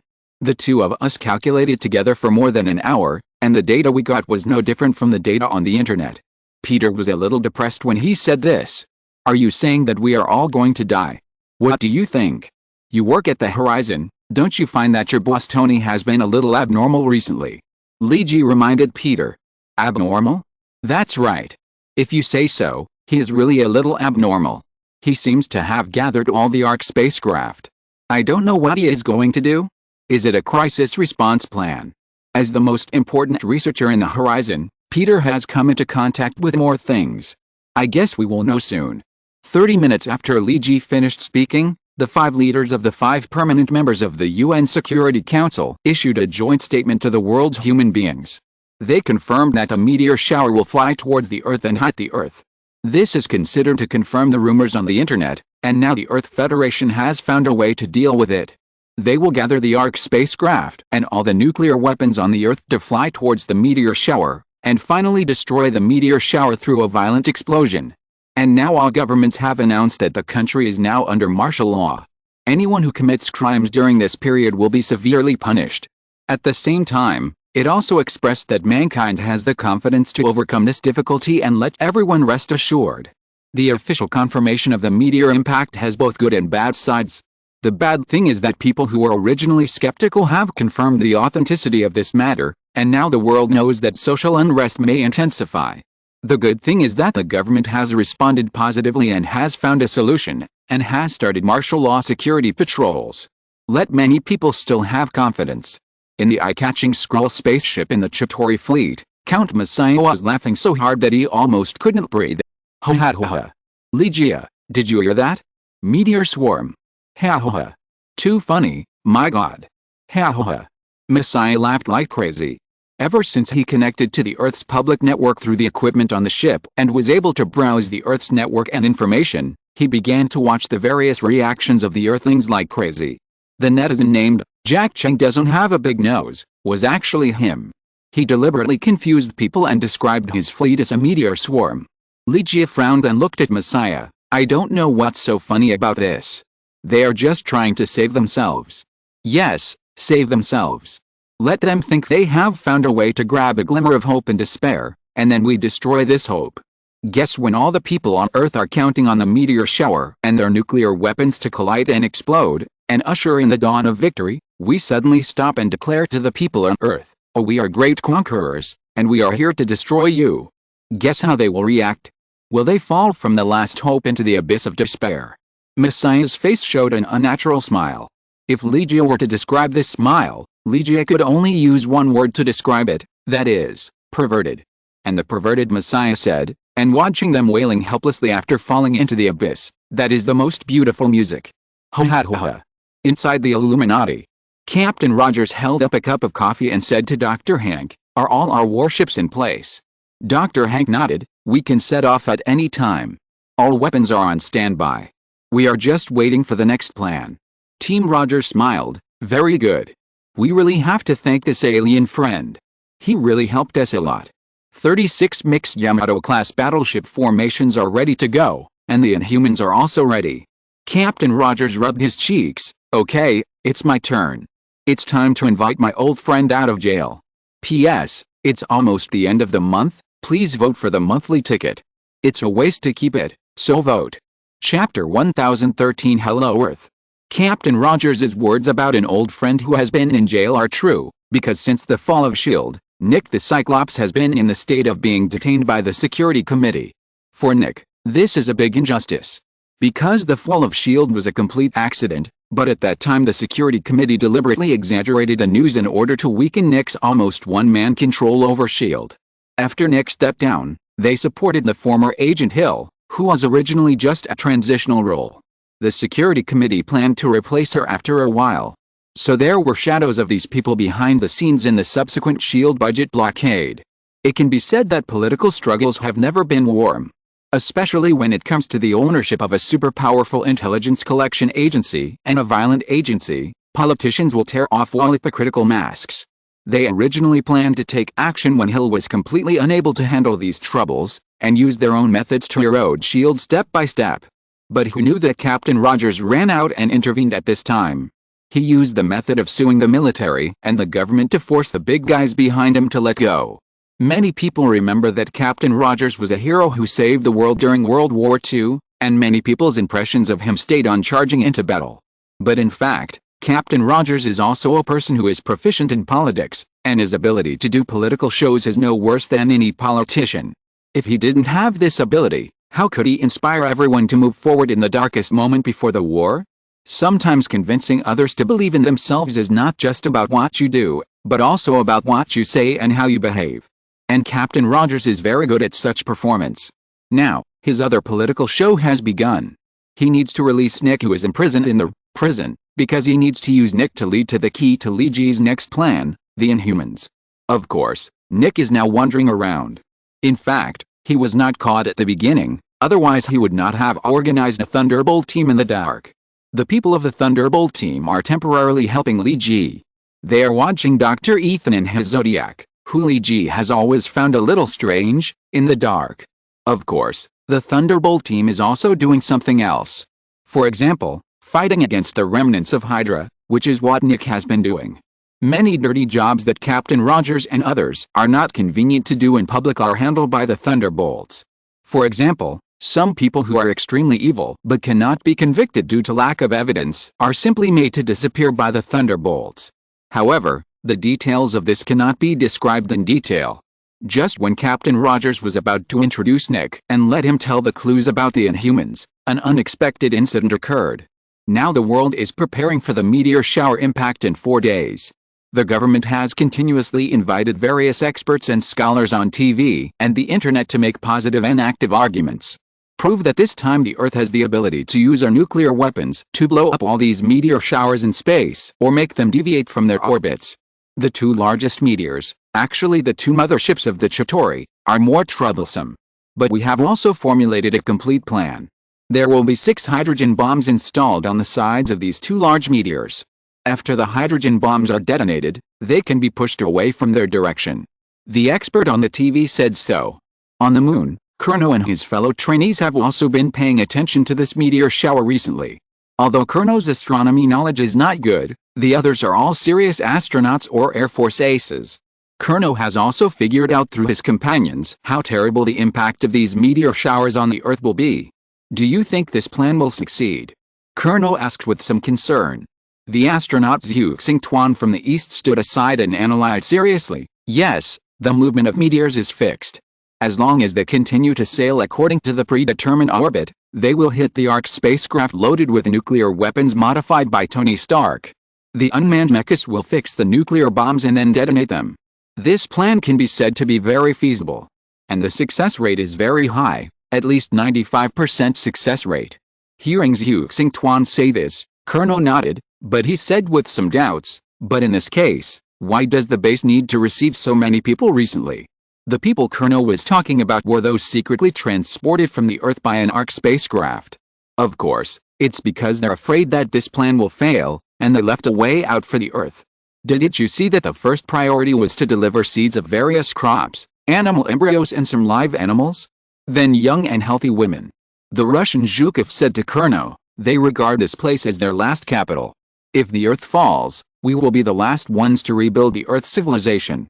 There was an inexplicable feeling in his tone. The last battle with Kurno made him lose face. But later, Kurno's talent and hard work and training also won Zhukov's respect. Zhukov is a person who makes friends with strength, and Kurno is now a friend worth a making. Kurno didn't care about Zhukov's tone, he was just a little shocked by what Zhukov said. Will it still fail? Did it Zhuboshituan calculate it? The success rate is 95%. But isn't there still a 5% chance of failure? Zhukov's expression was very serious, not joking at all. In fact, I always think that we should have people participate in this operation, so that we can be more flexible. After all, there will be times when we can't react to if we rely solely on machine calculations. Kong Kenan, a member selected by China to participate in the initial Space Warrior project of the Xianjian Bureau, said so. Are you serious? Kurno turned around and asked Kong Kenan seriously. Kong Kenan nodded, yes, after all, this plan has various accidents. Robots may not be able to react in the first time. What they are going to do is a matter of life and death for mankind. After Kong Kenan finished speaking, the whole scene fell silent. The 50 people present were elites selected from various countries. They had sworn an oath to their national flags many years ago. They swore to defend the lives and territorial integrity of the people with their own lives. But when the real disaster came, they could do nothing. This was the most difficult thing. After a suffocating silence, Kurno suddenly stood up. "What are you going to do?" Kong Kenan looked at Kurno, and Kurno's expression looked like he had made a decision. "I'm applying for a mission. I think those scientists have forgotten us on the moon. Even if we can only increase the chance by 1%, it's worth our efforts." Kurno's expression was firm and his eyes were persistent. Because there were too many things on Earth that were worth his life to protect. Just when Kurno was about to take the initiative to apply for a mission, a full-channel broadcast signal suddenly came. "Hello, people on Earth. Chapter 1014 Who is the fox and who is the hunter? Hello, Earthlings." When this message was spread to the world through the Earth's public network platform, Messiah, who was on the Skrull spaceship, felt an indescribable sense of joy. Now people all over the world are working hard to break the meteor shower. They have gathered all their abilities. Whether it is spaceships or nuclear weapons. There are also experts and scholars who are waving flags and shouting on various platforms to stabilize people's hearts. All of these seem extremely ridiculous in Messiah's eyes. When an elephant wants to step on an ant to death, it will not stop because the ant puts a few more pebbles on the elephant's way. Any effort that seems to be laborious to the ant is futile in the eyes of the elephant. And now the elephant appreciates the ant's futility. Because it makes the elephant feel happy from the bottom of his heart. Messiah feels that he is the elephant and the earth is the ant. "I heard that you are preparing to attack the meteor shower, right?" Messiah said this to the world through the spaceship's access to the Earth's network system. So far, he has not shown his face, only his voice. The director of the National Public Network Security Office in the United States wailed.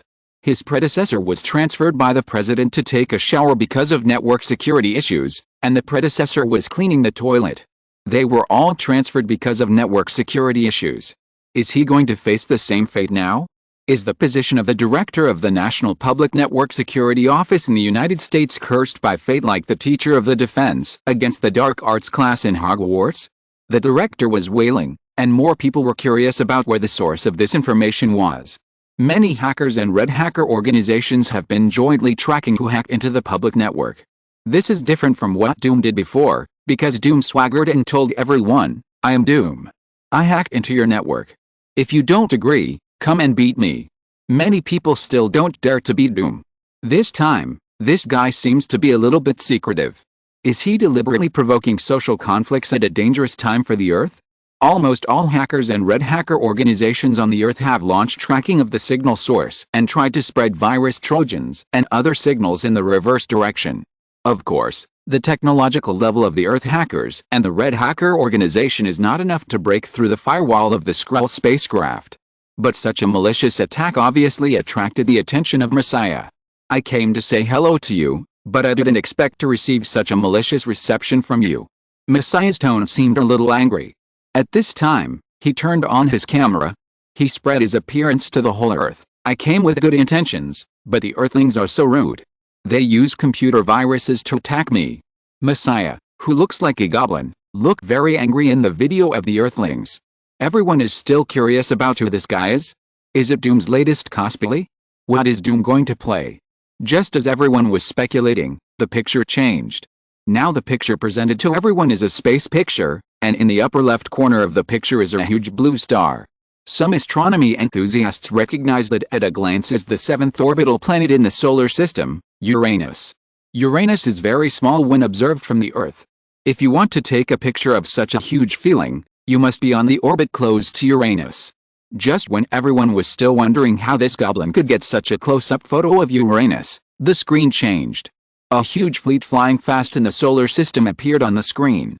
The huge fleet, composed of hundreds of Chitauri warships, sailed with a momentum that covered the sky and the sun, and from the orbit that could be inferred from the screen, their target was the Earth. "I originally came with good intentions," Messiah said to the camera as if it was true. "I originally came with gifts and diplomatic tokens. To spread the culture of peace and long-lasting friendship. How dare you attack my fleet with backward and ignorant computer viruses? He really looked like a roaring goblin when he was angry. This is your declaration of war against my civilization. Earthlings. You will pay the price for your ignorance. What is flying towards you is not a meteor shower, but my diplomatic fleet. I heard your panic on Earth, and I originally planned to declare to you that I have good things. You don't have to panic, because we will not hit the Earth. We are here to explore new civilizations. But your barbaric behavior is outrageous, and I decided to make you pay the price. Let you understand the price of provoking a higher civilization.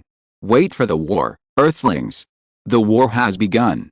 After saying this, Messiah turned off the communication. As soon as the communication was turned off, Messiah held his stomach and started laughing. He laughed so hard that he was out of breath. Ho ha ho ha.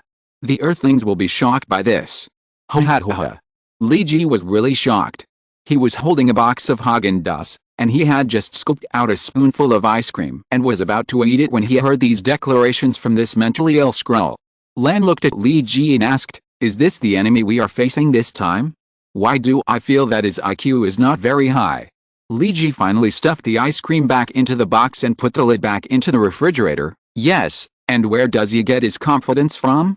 It's okay that this psychopath didn't jump here directly, and he pretended to be a meteor shower. Now he is going crazy. He thinks he is invincible. Li Ji arranged his clothes and looked like he was going out. Lan asked, "Where are you going?" Li Ji waved his hand. "It's time to put some eye drops on this idiot, otherwise someone will really be scared crazy. I'm going to operate the fleet to teach this idiot a lesson." Li Ji just finished speaking when he contacted Professor X. He asked Professor X to convey a message to Captain Rogers through telepathy. The plan should be carried out quickly. I don't have the patience to watch this idiot perform. Captain Rogers sent a message back through Professor X. "It's ready, you can start your performance at any time." Captain Rogers had a video of the 5 permanent members in front of him. He called them urgently to tell them that there was an important meeting about a meteor shower. The video of Messiah appeared when the meeting was halfway through. Now the whole world knows that the alien fleet is going to attack the Earth.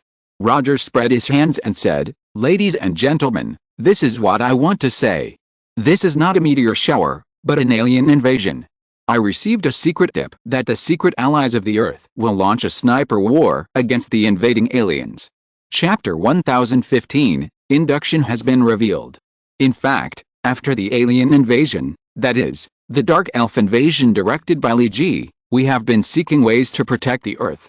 Captain Rogers said what the 5 permanent members of the UN Security Council knew. The Earth's ability to protect itself is actually too weak. We have just entered the space age. We haven't even taken the first step firmly. And facing the super civilization capable of interstellar travel, we are as fragile as an egg. The US President said in a bad tone, "Director, our problem now is that we are not facing a meteor shower but a group of aliens. And these aliens are going to attack the Earth, right?" "Yes, just as the green alien on TV said before. Their target is the Earth." Captain Rogers nodded. "So did the SWR Bureau know about it a long time ago?" "They knew that they were actually alien warships, not meteorites." The Chinese leader stared at Rogers. "Not long ago, as I said before. I convened this meeting to explain this incident." Captain Rogers said calmly. His seemingly calm attitude was surprising, as if he was not at all concerned about the accident that had just occurred. "I learned about this when the alien warships flew over Uranus. And we have more detailed information." Captain Rogers said so.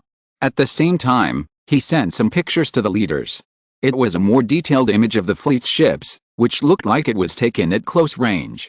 Of course, it could also be a picture taken from a far distance with a super high magnification camera and then enlarged. In the picture, 500 King Bug warships, 2 motherships and a ship of the Chitauri Count Messiah were clearly visible. "Do you really believe that the Green Goblin, referring to Messiah, really declared war on us because our people spread the computer virus to them?" Captain Rogers asked. The 5 leaders naturally couldn't believe everything the other party said. Going to war because of a computer virus? Ridiculous. There was no sign before, and with such a large fleet of warships, the information Rogers sent to them included enlarged pictures of these warships, with obvious weapons and equipment distributed on the warships. If coming to Earth like this was unplanned, then it would really be a lie. While the leaders were thinking this, Messiah sent another message.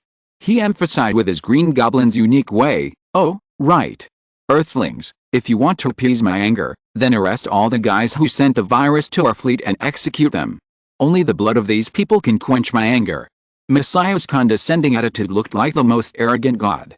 Of course, in order to prove to you that we are indeed a fleet, not a meteor swarm, nor the special effects of your film industry on Earth, I decided to make a short distance jump in an hour.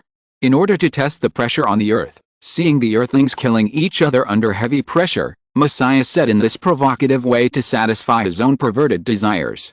Our fleet will jump directly from Uranus to the vicinity of Saturn. After that, we will continue to fly to the Earth at the current speed. Before we reach the moon, you need to capture and kill all those who provoke us. If any of them slip through the net, I will launch a retaliatory attack on the Earth. Messiah confidently ended the communication again. The 5 giants who were having a video conference with Captain Rogers also had gloomy faces. This was a naked provocation, and it was a fundamental contempt for the Earthlings. Too arrogant. The Russian president slammed the table hard. Who does he think he is? Maybe he thinks he is a god compared to the Earth based on his own level of civilization. Captain Rogers replied, "Do you really want to arrest those red hackers?" According to his words. Impossible. The Chinese leader flatly refused. Even if he is really a powerful alien civilization, we need to fight to the last soldier. This is just an excuse, just like the excuse that the Japanese used to say that soldiers were missing. No matter what we do, they will eventually launch an attack. Can the nuclear weapons carried by the Ark spacecraft cause harm to them? We may need to use all our force. The other people agreed with the Chinese leader's words. This is just an excuse. This alien fleet came to the solar system and headed for the Earth. This is not good intentions at all. The only question now is whether the Earth has the ability to resist? So the President of the United States asked, since SWORD already knows about this, then Captain Rogers, as someone who has led mankind out of the quagmire of war, do you think we have a chance to defeat them this time? To be honest, with the current military power of the Earth, no. Unless we can gather our superheroes to decapitate them. Captain Rogers said. We may not be good at technology, but we are strong in superpowers. We have Magneto, Professor X, Bruce Banner, Iceman, Red Hulk, Sunspot, etc. And I know that SWORD also has many powerful people hidden, and it is said that there's a modern King Arthur in the British MI6, etc. If we carry out a decapitation operation, we still have a chance to defeat the opponent. As for a face-to-face attack, we don't have any chance. Captain Rogers said.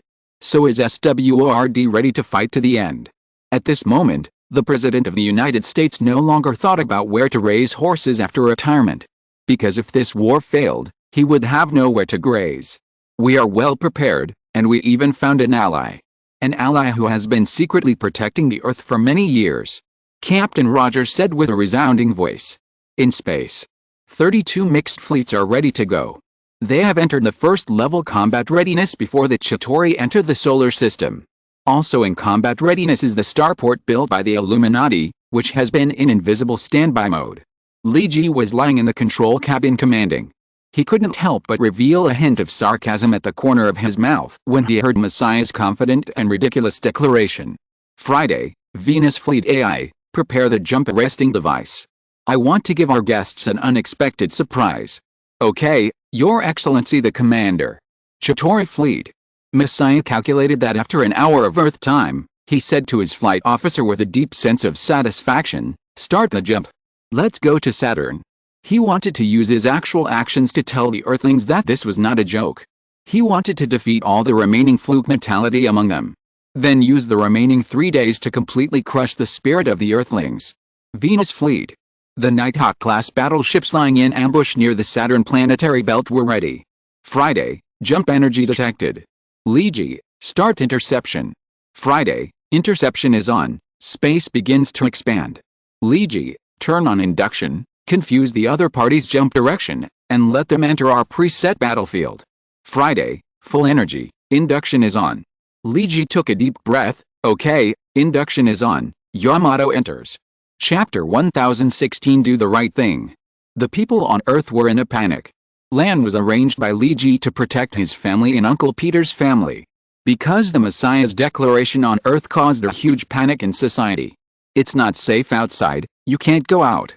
In Li Ji's home, Lan controlled Li Ji's parents, grandfather, and Peter's uncle and aunt. Oh my god, is everything on TV true? Are there really aliens attacking us? Aunt May seemed worried, and Jason and Peter? Why haven't they come back yet? I heard that there have been looting and smashing in some neighborhoods outside. Maybe it's because of martial law. Peter's uncle Ben Parker comforted his wife, trying his best to calm his wife down. I heard that Mayor George ordered several important neighborhoods and intersections to be blocked. They may be trapped somewhere and can't get out. But why can't I get through to Jay's phone? I've called more than 10 times. Li Ji's mother, Galai, was about to cry. I can't get in touch with Jay. Lan, do you know where he is? Li Ji was naturally preparing for the final counterattack in space, but of course he couldn't say that. Lan could only lie to Mrs. Galai. I talked to Ji on the phone before I came here, and he is in the company now. He is still in the company. Oh my god. Doesn't he know that it is very dangerous to stay outside now? The market is not stable now. Galai was almost going crazy. Yes, don't worry, Galai.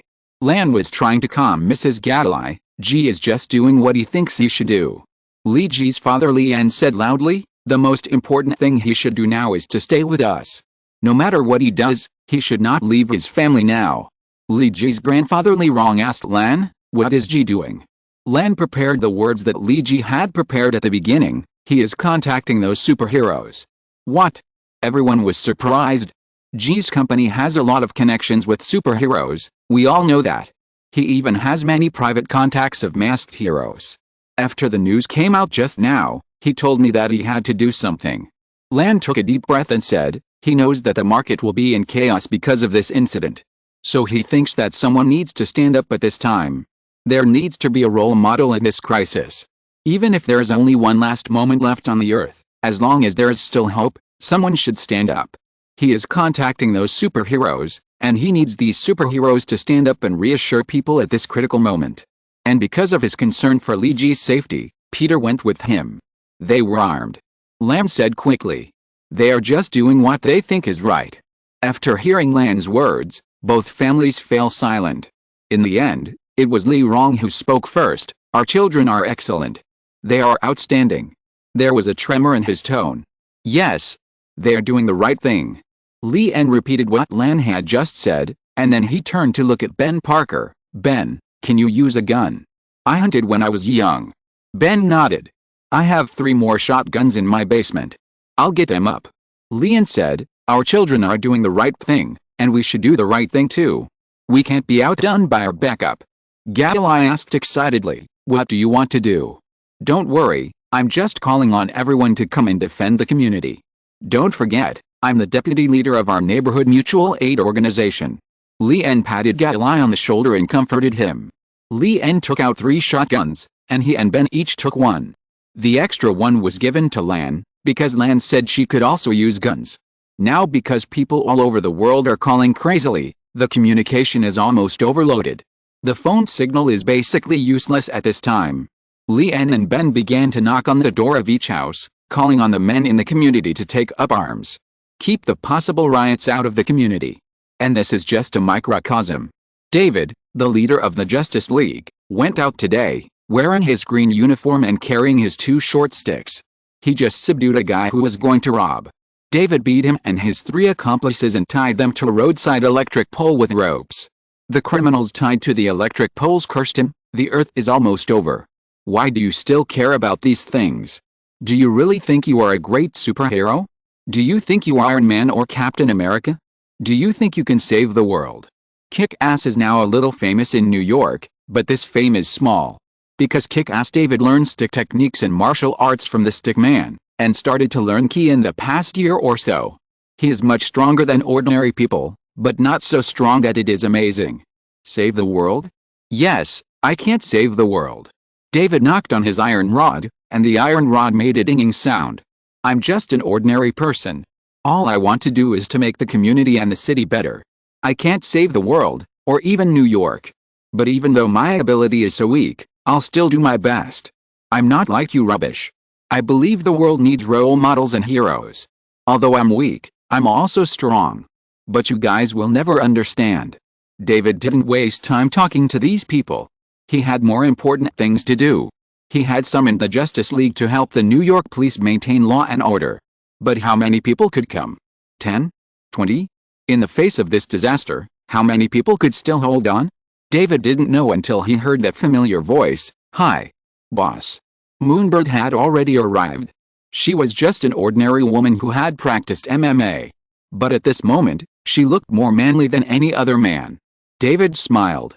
After Moonbird, Colonel Stars and Stripes also appeared with a few companions. More and more people appeared one after another. The number exceeded David's expectations. His smile became brighter and brighter. He said with a smile, "Everyone, we are not real warriors. Maybe we will never go to a real battlefield in this life. But now, the land under our feet is our battlefield. We will protect our city to the last moment. Fight for our homeland. Roar. American Astronomical Bureau. Ever since Messiah announced that he was about to jump to Saturn, this place has been monitoring the meteor shower. Astronomers have to figure out whether this is a real alien invasion or a prank.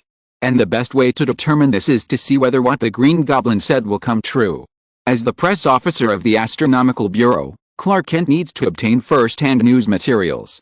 He had been standing behind observer Louise Lane and asked, "Do you think this is true?" Louise Lane said unhappily, "Can you move a little further away from me?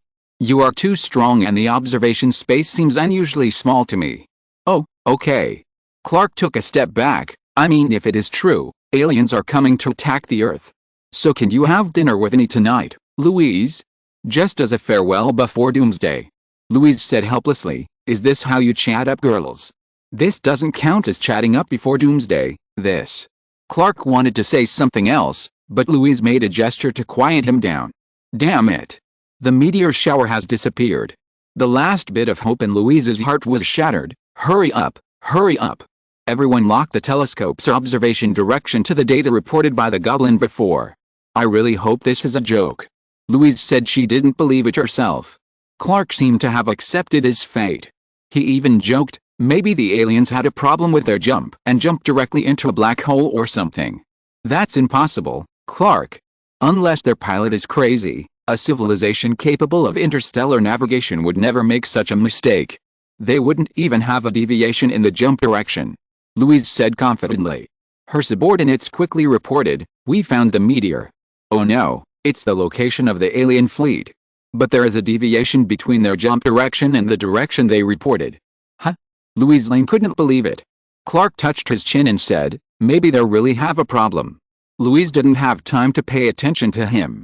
She said, "Can our telescope directly observe the image of Saturn's position?" "Yes, but there is a big delay. And if you observe the dynamics directly, it will cost a lot of money every minute." Louise was speechless to her subordinates. Who cares about money now? "Open it, I want to see the image." In the days that followed, Louise recalled her life. This decision should be the most correct decision she has made in her life. Because of this decision, she was fortunate to witness the first space war in human history.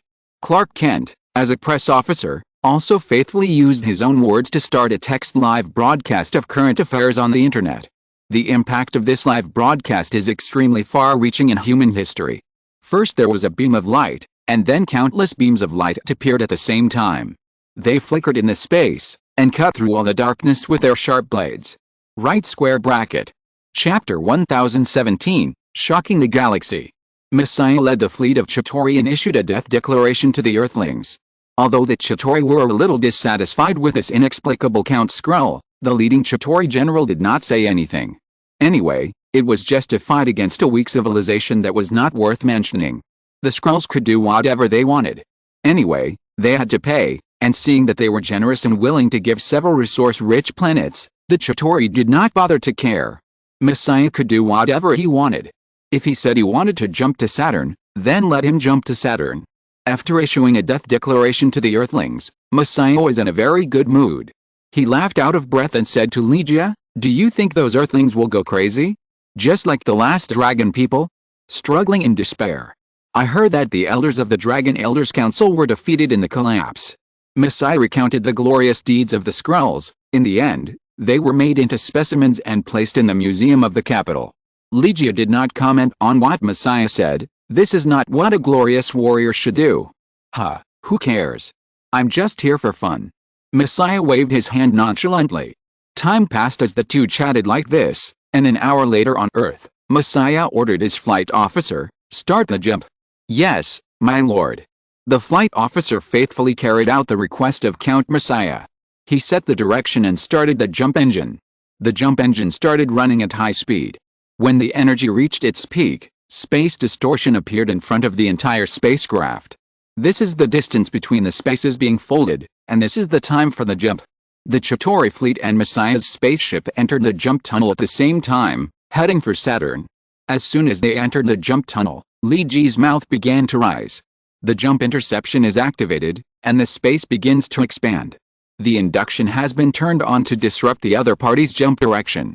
Along with the cold female voice of the fleet's intelligent AI Friday, the Nighthawk-class warships ambushed near Saturn have released the space interceptor and turned on the jump induction. The Chitauri fleet, which was in the process of jumping, seemed to suddenly hide a high wall when flying towards the target direction, and suddenly break during the navigation process. Jumping is a way of sailing after folding space. Jump interception is to interrupt this folding by detonating space bombs one by one, so that the space cannot be folded, which is called space expansion. After each space bomb is detonated, a huge bubble will be formed, which fills every corner of the space. The jump engine is disabled in this expanding bubble, and the only way to fly out of the bubble is to rely on normal navigation. The sudden deceleration from the jump state to the normal space navigation state is like driving a manual motorcycle at a speed of 200 km per hour in 6th gear, but suddenly the gear drops to 1st gear.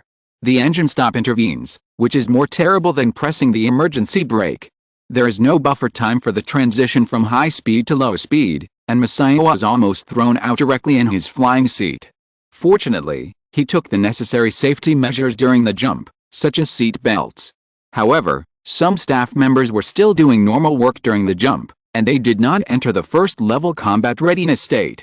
In this state, they do not have to worry about problems with a jump. So when problems arise, these people are thrown out directly. Legia watched a housekeeper flying by him, as if he was caught by a giant's big hand and thrown out like a sandbag. The giant threw the housekeeper hard against the wall with all his strength, just like a water ball being thrown out with great force. Bang! The internal affairs officer also exploded like a water balloon. Even a larger body part could not be found. Only green and red liquid could be seen attached to the gun barrel of the spacecraft, just like an extra-large fly was slapped to death there. It was not just the internal affairs officer who ended his life in such a cruel way. The spacecraft was full of things like fly corpses. Fly officer, what happened to us? Legia didn't care about the death of the internal affairs officer. She didn't have time to do this now. She only cared about what happened now. Messiah, who was nominally the commander-in-chief of the entire fleet, sat in his captain's seat and panted heavily, as if he couldn't come back to his senses for a long time. Our jump was intercepted by space. Someone released a space expansion bomb. Our jump engine can't be used. We must fly over this large jump forbidden zone before we can start it. The pilot said quickly. Legia's mood fell to the bottom. The thing she didn't want to see the most happened. This time, something unexpected happened. And now the Skrull spacecraft has not recovered from this emergency brake, and many people are still groggy. The Chitauri were not much better. The Chitauri general was still a little confused. But he soon received a message from Legia. We were ambushed. I know. The general responded unhappily. Yes, he knew that they were ambushed without the woman telling him. Otherwise, this situation would not happen. But the question is, who ambushed them? Earthlings? Impossible, they don't have the technical level and force. Nova Corps? Very likely, maybe the Nova Corps had already discovered them and had just been following them, waiting for the best time to attack. And now they have found them. If it is the Nova Corps army, then they have to find a way to escape. Even the strongest main force of the Chitauri cannot face the Nova Corps head-on. But now they are trapped in the space expansion bubble, and jump is impossible. How long will it take us to fly out of this area? The general asked his flight officer loudly, with a hint of anxiety in his tone. At least 48 hours in Earth time. The pilot reported a very bad number. Such a large area where jumps are prohibited was obviously prepared long ago. The general clenched his hands tightly. Everyone, enter the first-level combat readiness state. Just when the Chitauri and the Skrulls had just announced that they had entered the first-level combat readiness state, Legia received the bad news from the scout. Our fleet detected a large amount of energy fluctuations at the 6 o'clock direction, which is jump energy. Venus fleet. The star field ahead is clear, and jump entry is allowed. The voice of the intelligent AI Friday was still cold. Even if this was the prelude to a turning point in human history, she still did so. Legia clenched his fists. Yamato battleship jump. 32 mixed fleets. Each fleet has 12 Yamato-class battlecruisers and 60 Viking-class battleships, and the same proportion of Banshee-class and Nighthawk-class battleships. These 32 mixed fleets jumped in with an indomitable momentum. The main guns of the Yamato-class battleships had already completed the energy storage, and Legia issued an attack order as soon as the jump was in place. No need for diplomacy, no need for conversation. This is a war to defend civilization without warmth, either win or die. The main guns of the Yamato battleships are locked in the 12 motherships of the Chitauri. I will focus on these 2 motherships and let them be buried directly in the sea of stars. Legia gave the order to attack. A total of 384 Yamato-class battleships with 8,000 mm caliber plasma cannons have locked on the target. On average, each Chitauri mothership has to withstand the attack of 32 super main guns. The first thing that appeared was a beam of light, so dazzling in the dark universe, followed by its other 383 companions. They went through the darkness with an indomitable momentum and reached the target. There is no sound in the vacuum, but in the silence is the first cry of the Earth civilization to the universe era. I am here in this world. And in this battle, Legia will play with the momentum and majesty. Because he wants the Earth civilization to dominate the galaxy from now on. If you're listening to this novel on a channel other than Fanfic World, it means they downloaded and uploaded it without effort. We cordially invite you to visit our channel, Mundo Fanfic Novelists. There you'll find the original version of this story, and you can explore many other novels of various genres. We're waiting for you to immerse yourself in a world of incredible novels. Chapter 1018, Humanity's First Space War. What happened? What happened? Messiah spoke after a long time. He seemed to have just recovered from the damage caused by the jump pause, and his face was now full of panic. This expression was obvious, and no micro-expression needed to be learned to read it from his face. Because big beads of sweat had begun to appear on his forehead, and the corners of his mouth began to tremble slightly, Legia couldn't help but sigh. It was impossible to count on Messiah at the critical moment. Just as he had evaluated himself before, I am a guy who is greedy for life and afraid of death. His self-evaluation is really pertinent and realistic. Legia could only say to this coward, "We were attacked." What? Eh? Before Messiah finished speaking, the commander in charge of the spacecraft's weapons, radar and defense reported a very bad news. The jump channel has just been opened. More than 300 large warships appeared at our 6 o'clock direction, and they seem to be ready to attack us. At this moment, Messiah reacted quickly. He almost subconsciously said, "Raise the shield. Raise the shield. I want the shield energy to be fully activated." He didn't even care whether the other party aimed their firepower at his spaceship. He subconsciously raised the shield.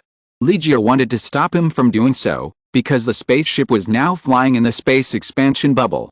The spaceship's full energy shield will reduce the output of engine energy, and will also interfere with the output of some energy weapons. This is like a turtle retracting itself into its shell, unable to move and difficult to fight back. If Legia is in charge, she would definitely use the energy on the engine first, and try to get away from it first. Because the large fleet of the Chitauri will definitely help them attract some artillery fire. As long as they can keep a distance, the opponent's large warships may not be able to catch up with them. Because they will also need to enter the space expansion bubble at that time. The first commander of the ship is Messiah, so Legia can't stop him from doing anything he wants. At this time, Yamato's super main guns are already in place. Not only the Skrulls, but also the Chitauri have detected the super powerful attack on the way. Raise the shield and disperse the fleet. General Chitauri gave the order without hesitation. Because from the energy scale, if the energy of this level of main gun is concentrated on a King Bug warship, it will inevitably end with one shot. It may even cause penetration and splash damage. The opponent made an ambush very purposefully, and what they wanted was to fire a full fire salvo this time. General, the opponent's energy cannon is targeting our mothership. The Chitauri observer reported such news. The general who heard the news widened his eyes, and the originally pale skin color of the Chitauri turned gray. What? The general was incredulous, and then quickly issued an order: all the Overlord fleets next to the motherships assemble immediately. I mean assemble immediately. Eliminate all the flying dragons, Chitauri individual flying dragons, not the flying dragons of the Mandarin, and form a defense network in front of the mothership. All motherships transfer all their energy to the shield. The general issued such an order because he knew the importance of the mothership to this expeditionary force. Ordinary Overlord ships cannot make a jump across the galaxy level. They jump directly from the edge of the Milky Way into the third cantilever of the Milky Way, but they use 12 motherships to break the wormhole. If there were no motherships, and only the Overlord fleet was left, they could only jump slowly and bit by bit in the Milky Way. And such a long jump in the heart of the Nova Corps? This is almost like seeking death. The Nova Corps has wanted to kill the Chitauri for a long time. Especially in the last war between Xander and Ronan, the Nova Corps suffered a lot of losses. Behind Ronan are the Kree, who are Thanos' allies, and the Chitauri are Thanos' dogs. The Nova Corps has wanted to kill Thanos or exile him for a long time. They would love to be able to cut out the lackeys of their own thorns. After the general issued the order to protect the mothership, all the Kingworm warships and the single dragon warriors on board the Kingworm warships came out in full force. They formed layers of protection in front of the mothership, just like the soldier ants fighting to protect the queen in the swarm. 384 dazzling beams of light cut through the darkness of the universe and flew forward with an indomitable momentum. Clark and Lois on Earth saw this spectacle through the astronomical telescope. What is this? What is this thing that appeared behind this outer fleet? These beams of light flew out from this place. Lois pointed in the direction of the Venus fleet and said this, with undisguised surprise in her tone. Clark opened the notebook he carried with him. If I'm not mistaken, it's another space fleet? Maybe this alien fleet has more secrets, but we don't know it now. What are you doing? Louise asked Clark, who opened the notebook. Doing what I should do. I want to record everything that is happening now. There are no more than 3 places in the world that can observe what is happening on Saturn. I need to spread this news. The end of mankind may be delayed a little. Clark pushed his black-framed glasses. For the first time, Louise discovered that this persistent press officer also has a handsome side. Captain Rogers was in a meeting with the 5 permanent members. Captain Rogers pointed to the picture transmitted from the starport and passed the changes on the battlefield of Saturn to the 5 leaders. Everyone, this is what I call our allies. Rogers had a smile on his face. When 384 Yamato battleships deployed their formation in the universe and appeared on Saturn with a momentum that was no less than that of the outer fleet, the leaders of various countries were stunned. At the same time, Clark's live text broadcast also began to cause a backlash on the internet. He sent an important message through the channel of the official press officer of the U.S. Astronomical Bureau: that is not a meteor shower, the outer fleet jumped to Saturn. But they are in big trouble. An unprecedented space war broke out in our solar system. A real space war broke out, and Yamato's super main guns showed their power in the first wave of explosions. They penetrated the heavily guarded Kingbug fleet in front of the mothership like a broken bamboo. Even if one shot did not penetrate, it didn't matter, because there were still 31 shots later. The huge light and heat were enough to destroy a Kingbug warship with one shot. The light column that didn't look thick had extremely powerful energy. It was like a hot knife cutting butter, directly cutting off the protection formed by the Chitauri, until they hit the shield and armor of the Chitauri mothership and met the object they needed to compete with. A salvo of 384 main guns set off a beautiful fireworks display outside the Saturn star field, and Clark and Louise, who were far away on Earth, could see it all through the astronomical telescope. Although there was no sound, they knew how intense the scene was. When Clark sent out the first live text broadcast, many netizens who were paying attention to the dynamics of the situation, especially those who knew astronomy, picked up their own equipment. Some netizens with high-end equipment can still observe the solar system. Although it is impossible to observe current events like a professional space agency, they can see the brilliant fireworks released by 384 beams of light after hitting the Chitauri fleet. Clark, who was broadcasting live, made a request to Louise: I want to release some images of current events.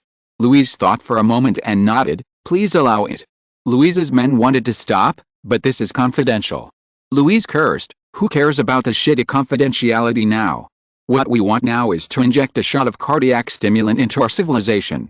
Saturn Starfield. When the fireworks dispersed, The first round of salvos from the Venus fleet achieved a very beautiful result because of the unexpected attack. 4 of the 12 motherships were directly destroyed, and 3 had fatal failures and could not move. Only 5 motherships were still able to move, and those King Worm warships that served as motherships to resist the attack also suffered heavy losses.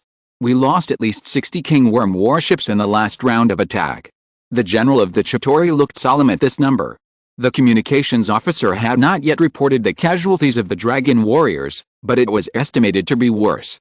So far, they have lost more than 1/10 of their total forces before reaching the Earth. However, the other party caught them off guard to achieve such a good result. And now the war is just about to begin. Now the only direction to break through is this fleet. Otherwise, their fleet will be very passive when sailing in the expansion space. And Li Ji has no intention of letting this fleet go, and he doesn't even intend to leave a single Chitauri alive. As he said, he wants to use this battle to justify the name of the Earth and establish the place of the Earth in this dangerous universe. The general of the Chitauri panted, "King Worm fleet, attack." And Li Ji also clenched his fists and issued an order, "Viking and Banshee, set sail." Chapter 1019 Expeditionary Force. The Earth Support Expeditionary Force of the Nova Corps is flying towards the Earth. They are here to support the Earth. They are a group of volunteers. Most of them are members of the Nova Corps who are on vacation. For example, the Centurion Eleni, she originally had a month's vacation. But in order to support the Earth, she took the initiative to give up her vacation and join the volunteer army. Eleni is the one with the highest rank among the members of the Nova Corps. Because although there are hundreds of millions of elite warriors in the entire Nova Corps, only 500 Novi will be carefully selected from these elite warriors. Among the 500 Novi, there are only 50 Centurions and 5 Centurions standing at the top. Eleni can survive in the universe wearing her own Centurion equipment, and can fly at high speed, similar to the speed of a battleship, and can mobilize the Legion's authority to use the helmet to jump. Both hands can release high-energy rays that are enough to destroy space battleships. It is not an exaggeration to say that the Centurions of the Nova Corps are a group of humanoid Gundams. However, although Eleni is very powerful and majestic as a humanoid Gundam, she still has a girlish side. For example, she is now discussing desserts with Gamora. "What is strawberry cream, Napoleon?" Eleni asked Gamora very seriously, her eyes full of curiosity. She is now a curious baby. "Well, a very delicious dessert. It's a kind of pastry made up of strawberries, whipped cream, puff pastry and cake. Maybe it's puff pastry or something," Gamora is not sure, "which are stacked together layer by layer. When you take a bite, the cream melts in your mouth, and the puff pastry and cake have a crispy and soft texture, and finally the slightly sour strawberries are added." Gamora began to drool as she spoke. "You talk about it and I want to eat it." And Eleni, who had never eaten this kind of food, said she wanted to try it. "Wow, it sounds delicious. Why didn't you bring it? You only brought strawberry cream chocolate cupcakes or something." In response to Eleni's question, Gamora could only shake her head, "Because we can't bring back semi-finished products for these things. We can bring back semi-finished products like cupcakes. Cakes and cream can be carried separately.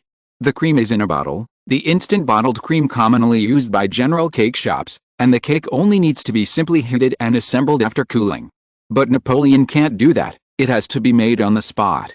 Listening to what Gamora said, Eleni licked her lips. "Tisk, what a pity. I really want to eat it. There will be a chance. We will arrive on Earth soon. You can eat it after we arrive on Earth." Gamora said, "Actually, I want to eat it too. By the way, I heard that the people on Earth are very nice." Eleni asked Gamora about every detail of Earth. Yes. Gamora recalled her days at the Defender's starport. "Ah. It's such a wonderful place. I swear it was the happiest time of my life. There you can enjoy everything you can imagine, including the comfortable sofas that make you not want to get up, lying softly on the lazy sofa watching movies. I can spend the whole afternoon like this and not think about anything. I'm serious. The chairs that the superiors sit on, including Thanos' metal chair, although they look very imposing, they must be painful to sit on." Gamora has seriously thought about this problem. Their seat design doesn't consider ergonomics at all, not even comfort. And there weren't even movies on Xander before. Honestly, don't you think the usual entertainment is boring? In response to Gamora's question, Ellen agreed, "Yes, it's boring.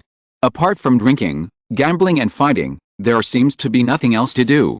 And now you brought movies. I'm really curious how the Earthlings can come up with so many magical stories. I'm really curious. Those lingering stories are written in this way.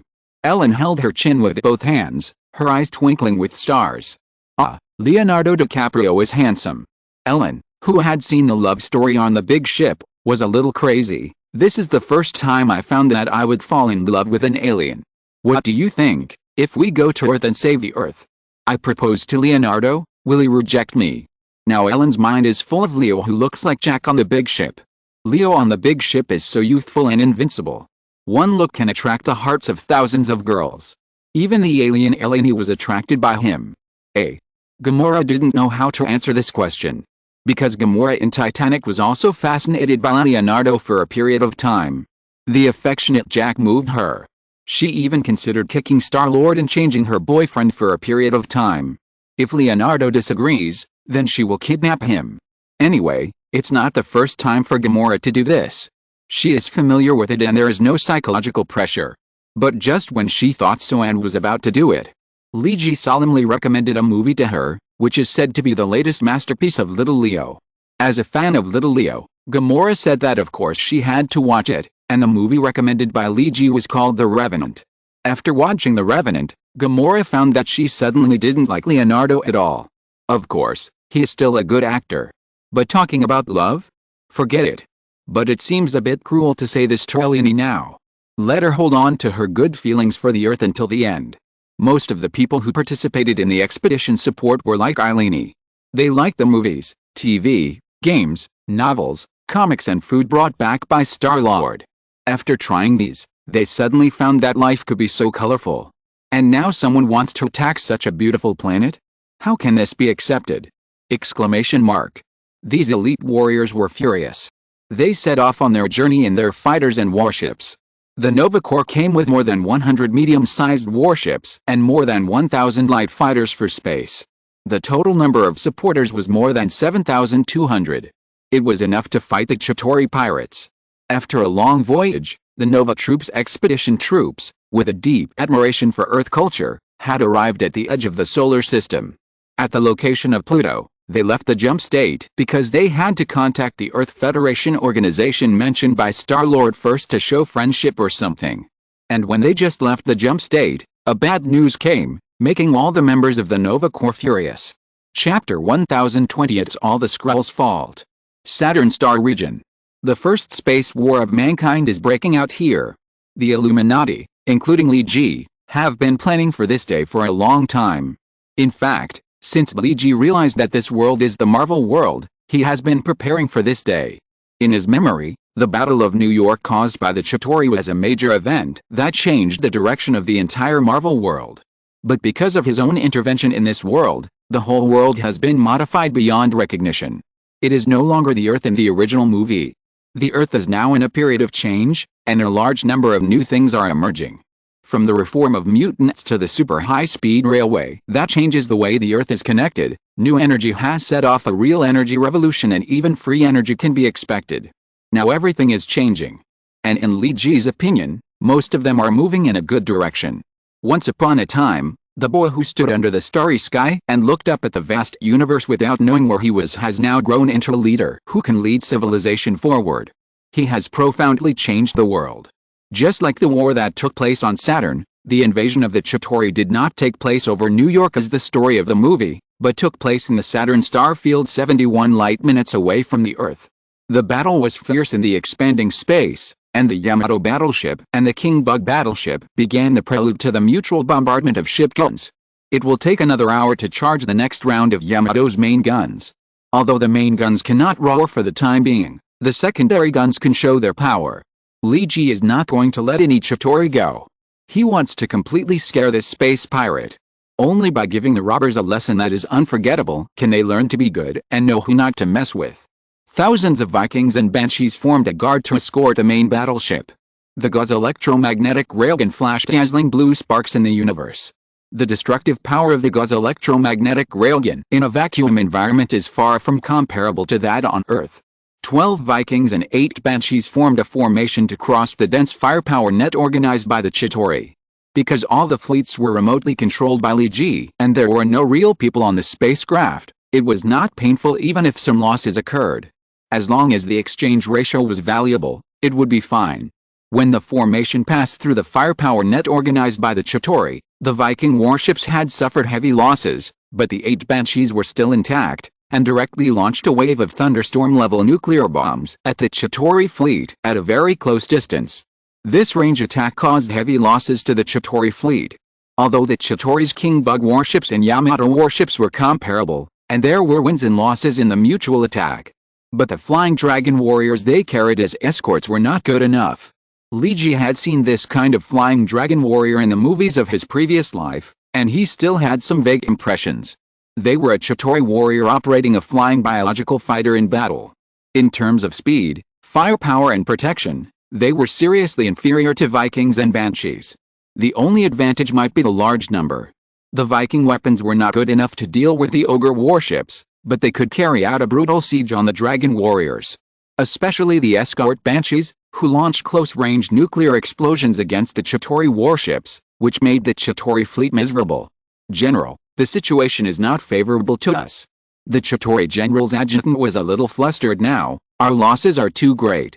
We have no advantage in letting our dragon warriors and the enemy's warships fight each other in the expansion space.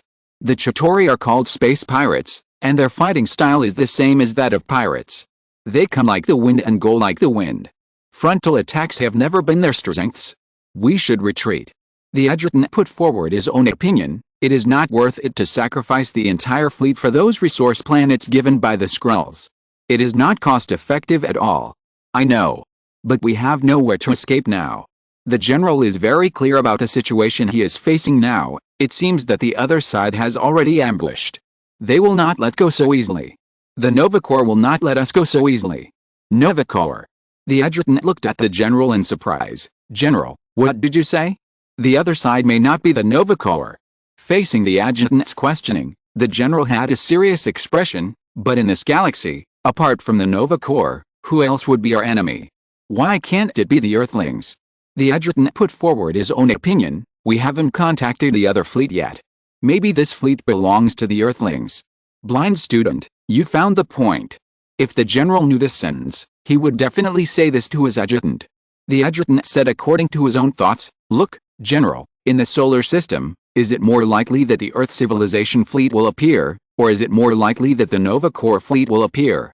If Liji was here, Liji might answer, the probability is the same. But the Chitauri general didn't think so. He pondered for a while. That makes sense, but didn't the Skrulls say that the Earth civilization is a very backward civilization? Who knows? General. We have never seen whether the Earth civilization is backward or not. We just heard the Skrulls say so, and then we came. The adjutant used his wild ideas. What if the Skrulls deliberately confused the vision? Or they made a mistake from the beginning? Maybe the Earth is actually an advanced civilization? Maybe we can't beat this civilization at all. The adjutant's statement made the general a little shaken. Well, that makes sense. Go on.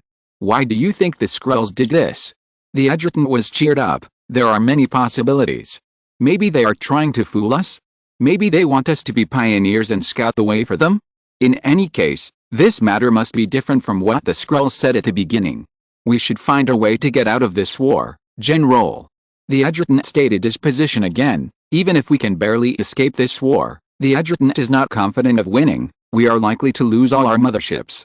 Without motherships, it will be difficult for us to leave the galaxy. At that time, flying in the heart of the Nova Corps? I'm afraid we will all die. So, let's ask for peace, General. The adjutant stated his final plan. Ask for peace? But how do we ask for peace with the other side? The general thought for a while and felt that he could not think of a solution. The adjutant put forward his idea. General, this matter has nothing to do with us.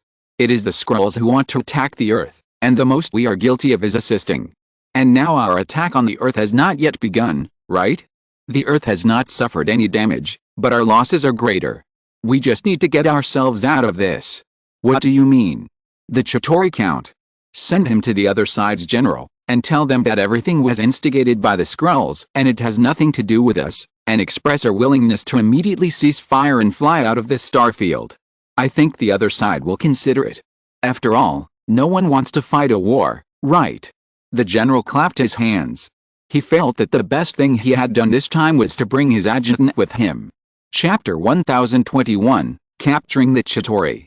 On the Skrull spaceship, Count Messiah now has no idea what to do. He only has a few thoughts in his mind. Who am I? Where am I? Who is hitting me? As Count Messiah's bodyguard and a super Skrull, Legia feels that he needs to protect Messiah so that he can leave the battlefield smoothly. In fact, when the ambush began and the Yamato cannons fired in salvos, Legia had already vaguely felt that things were not going to work. And everything that happened afterwards verified her guess. Now the Chitauri and the opposing fleet are fighting together, and they seem to be at a disadvantage. The Aberus battleship can fight the opponent's large battleship, Yamato, but the Dragon Warrior is not good enough. Although the Dragon Warrior is faster, its firepower is weak and its armor is thin. The shortcomings cannot be covered up. If the Dragon Warrior fights the Viking, it will need to hit the opponent's armor with at least 20 or 30 consecutive shots. And the Viking only needs one shot to fight the dragon. No matter how fast the Dragon Warrior flies, it is not as fast as the Gauss electromagnetic railgun firing in the universe. Countless Dragon Warriors have already shed their blood in space, and at this time, Legia has also made a decision. Count Messiah, let's run away. Legia firmly believed, if we don't run away now, it may be too late later. Run away. Messiah came back to his senses after hearing Legia's words. Since the beginning of the war, his soul has been in a state of detachment. Yes, run away. Legia said with certainty, the Chitauri are just a group of pirates after all. They can fight against civilizations weaker than themselves, and they can also fight against favorable winds. But tough battles have never been their strong point, otherwise they would not be called space pirates. Since the beginning of the war, the Chitauri have lost 20% of their warships. This is far beyond the range of losses they can bear. And the important thing is that the resources we give the Chitauri are not enough for them to bury an entire fleet here. So they will definitely turn against us. Legia's confident tone made Messiah even more panicked. Reverse, turn against us. He screamed and stood up from the captain's seat. Yes, we need to prepare for a rainy day. The Chitauri are not a group of people who are very trustworthy. Legia's super Skrulls have also fought in other frontal battlefields, and have seen space pirates like the Chitauri. These people have never been trustworthy. If things can't be done, they will most likely throw us out to take the blame. They will say that everything was instigated by the Skrulls. They will even hand over your head in exchange for a possible opportunity to escape. Legia's guess was correct. In fact, the Chitauri had already planned to do so. Now we don't know where the opponent's fleet came from, and we don't know whether it belongs to the Earth or the Nova Corps. But one thing is certain, the information we received must be wrong. The Earth may not be as fragile as we thought. And now we may be facing a life and death decision. Messiah is now completely panicked. He is just a guy who likes to play the role of a god in front of lower civilizations. He is afraid of death and bullying the weak and fearing the strong. Don't tell Messiah about backbone or something, he has never had such a thing. Then, what should we do? Messiah was now completely out of ideas. Escape. While the Chitauri and the enemy fleet are fighting fiercely, they can't get away. We should try our best to escape now. Legia expressed her thoughts. Now everyone's warships are trapped in the expansion space and can only fly at normal cruising speed. And the Skrull spaceship is famous for its speed. As long as we escape from the expansion space, we can make a jump. At that time, it will take more time to jump and escape from the Milky Way. As long as we can escape to the edge of the Milky Way, then we don't have to fear anything. Thinking of this, Legia directly deprived Messiah of command. She ordered the flight officer, the energy shield maintains the basic level and transfers all the energy to the engine. We must get out of the battle circle. The Skrull spaceship is gradually getting out of the war zone. On the other side, the Chitauri have made a decision. The Chitauri general sent a communication request to Legi's fleet. Although Legi didn't understand what they meant by requesting communication now that the war had reached this stage, Legi still agreed to connect the other party's communication request.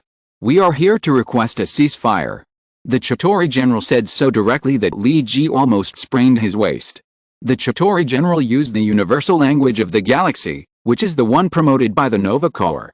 The Illuminati had previously helped Star-Lord and others to do subtitle translations so they could directly translate this language. Legi was almost amused by the Chitauri general's language.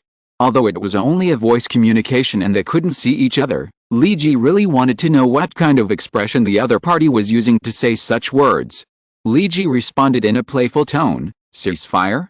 You have declared war on the earth. Once the war starts, is it so easy to stop?" Li Ji's words were translated into the universal language of the universe by Friday, AI, and then processed and transmitted back. "We did not declare war on earth. It was the Skrulls who declared war on earth. We are just his hired bodyguards." General Chitauri quickly removed himself from the matter and turned on the skill of lying with open eyes. His adjutant mouthed to him, "It is indeed the Earth fleet. We were tricked by the Skrulls." General Chitauri nodded silently and continued to send a message to Li Ji, "Please stop fighting. This is meaningless. We are fighting for someone who has nothing to do with you and me. Your people and mine will suffer heavy losses. We can sit down and talk. There is no need to use knives and guns. After all, peace is the most precious." When these words came out of the mouth of a space pirate, Li Ji felt that it sounded weird. But Li Ji had his own plan. "Friday, how long will the Yamato cannon charge?" 15 minutes. Li Ji nodded, and then sent a message back, "But you need to show your sincerity. We can stop firing immediately." The general made a statement. "But this is not enough." Li Ji said that the conditions were too few. "Of course, we will also send Messiah, the Skrull Count who offended your civilization." The general sold Messiah without hesitation. Li Ji smiled when he heard this. "It's not that we can't consider it. But I remind you that the Skrull spaceship looks like it's going to run away." As Li Ji said, no one paid attention when the battle was chaotic at the beginning, and Li Ji's escape plan went smoothly. The Skrull spaceship had retreated to almost the edge of the fleet. And when Li Ji and General Chitauri were negotiating terms, the fighting was obviously reduced a lot. When the two reached an agreement, there was already a trend of a temporary ceasefire. And now the intention of the Skrull spaceship is very clear. General Chitauri can guess with his big toes that the Skrulls are going to use himself and others to delay the Earth fleet on the front battlefield, and they are preparing to run away. They tricked their own people into the Earth battlefield, and they are ready to run away like this? The general felt that he was being fooled. He suppressed his anger and ordered, "Catch the Chitauri." Chapter 1022 Breaking the Promise and Getting Fat. On Earth, Clark and Lois were closely following the battle on Saturn. Although they seemed to have no say in the matter, they both hoped that the fleet ambushing the goblin, Messiah looked like a goblin, would win. Although they didn't know the origin of this fleet, the enemy of my enemy is my friend, right? This simple concept was popular on Earth for quite a long time, and it didn't feel out of place to be used again now. Why did they cease fire? Lois observed that the warships on the screen seemed to have ceased fire, and the two sides seemed to have stopped fighting. Why? Fight. Keep fighting. Lois was cheering in her heart. Clark pushed his black-framed glasses. "It seems that there are some problems. It's not just the two of them who are concerned, because Clark broadcast the images he saw live, although the delay was very severe and it looked like a PPT. But there are still countless people on Earth watching this live broadcast. And this live broadcast was tacitly approved by the country to some extent, because major world leaders including the President of the United States received the message conveyed by Captain Rogers. The ones fighting with the alien fleet are the allies of the Earth." To be honest, when the 5 permanent members heard the news, they were still very confused. They didn't expect Captain Rogers to say such a thing. When the pictures of the Saturn War kept coming, the 5 permanent members needed to evaluate the authenticity of Captain Rogers' words. If this is not an ally, but an enemy, then what should they do? "Director Rogers, you just said that this fleet is our ally. I'm curious, how did this ally come from? Shouldn't the work of the SWOR be public? When did you contact alien civilizations? Is it the alien civilization that came to Earth to show goodwill during the last Battle of New York?" The British Prime Minister asked questions about the issues that everyone was concerned about. And these questions are what everyone is most concerned about at the moment. Including where this fleet came from, who it belongs to, what their purpose is, how they came into contact with the SWOR and so on. In fact, we didn't find this ally, but they found us. Captain Rogers said this according to the speech he had prepared long ago. In fact, they have already existed in our world for thousands of years. They have seen our civilization, our development, everything about us. They have existed since the birth of our civilization. Who are they? The leaders present were a little impatient. What Captain Rogers said was a little too scary. An existence that witnessed the development of human civilization? What are they? Are they gods? Everyone couldn't help but have such a thought in their mind. Captain Rogers seemed to have guessed what everyone was thinking. He shook his head and smiled. First of all, we can be sure that they are not gods. Let's put it this way. They are the remnants of our last civilization. We have discovered many inexplicable and unfathomable technological products on Earth. Many people have rumored that they are the remains of alien technology. In fact, those are the relics of our last civilization. And they are the remnants of the last civilization. Their name is the Inhumans. Captain Rogers threw out the Inhumans at this time. In fact, they have lived on Earth for a long time, but they have not had much contact with our civilization. When our modern civilization began to develop and entered the industrial age, they chose to move away from Earth. They moved their entire royal city to space. When Captain Rogers said this, the 5 permanent members of the UN could not help but take a breath. Sending an entire city into space? Exclamation mark. This is a black technology that is unattainable for the current Earth. Captain Rogers, is everything you said true? After all, this news was a bit shocking, and it was normal for some people to be unable to accept it for a while. Captain Rogers nodded. It's the real deal. Then can you confirm that they are friendly? This is another question that everyone is worried about. Rogers smiled. Instead of worrying about this here, why don't we contact each other directly?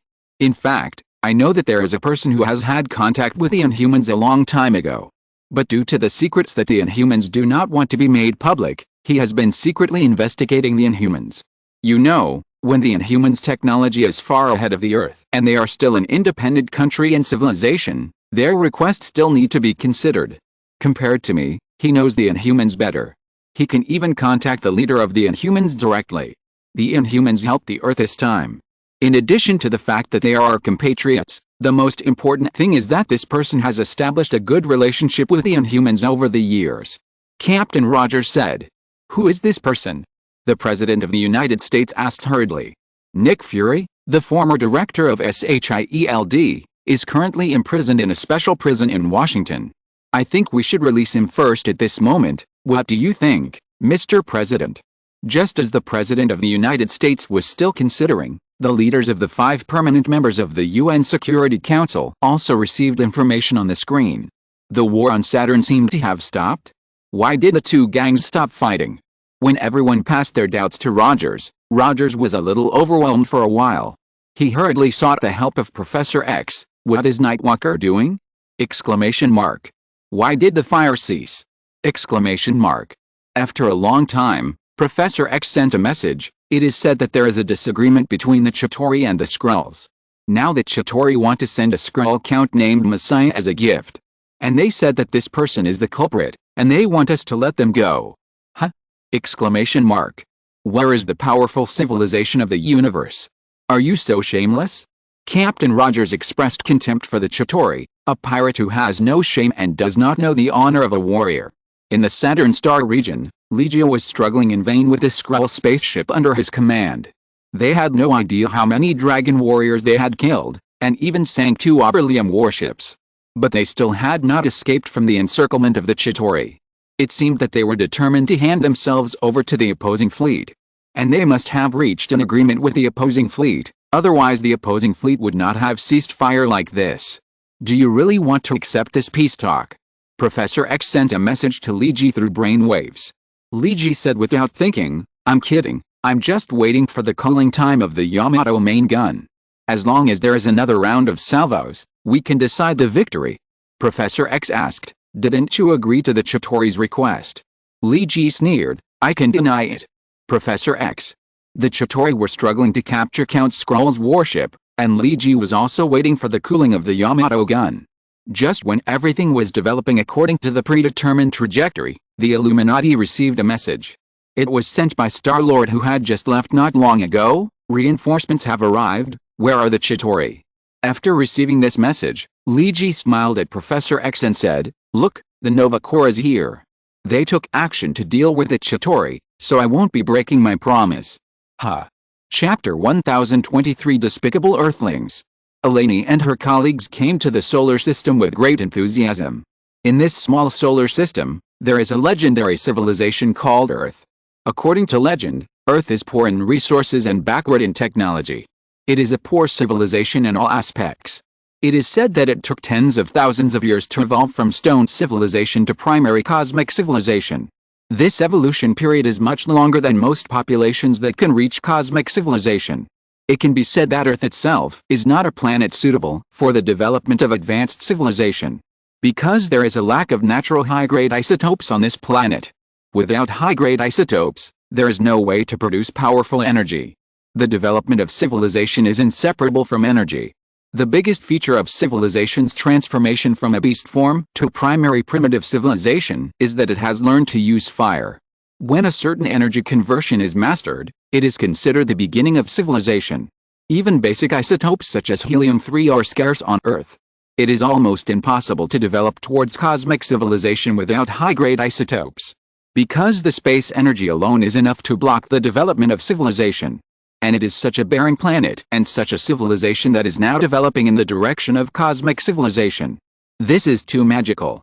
If there is anything that can explain all this magic, Eleni, the Centurion of the Nova Corps, will tell others her answer with certainty. It is entertainment, and it is entertainment that makes this civilization so full of vitality. Those forces that demand hope and despair, praise the brightest side of human nature, and look directly at the darkest side of human nature. Earth civilization is examining itself in their own unique way.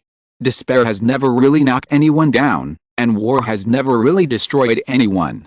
On the ruins of the devastated ruins, an old violinist took a violin rescued from his home and stood on the ruins to play. The beautiful sound of the violin contrasts sharply with the scars left by the war. Even if they know that life will become extremely difficult from now on. But there will still be people who stand up and shout to others, "Come again. Come again. We will not be knocked down. We can stand up again." Maybe not with words, not with speeches. They use music, movies, games, novels, and paintings. Earth civilization uses everything they can think of to motivate themselves. The people on Earth are so good at comforting themselves. They have used these methods to get through one dark day after another. Even in the most brutal war, there are still people singing loudly.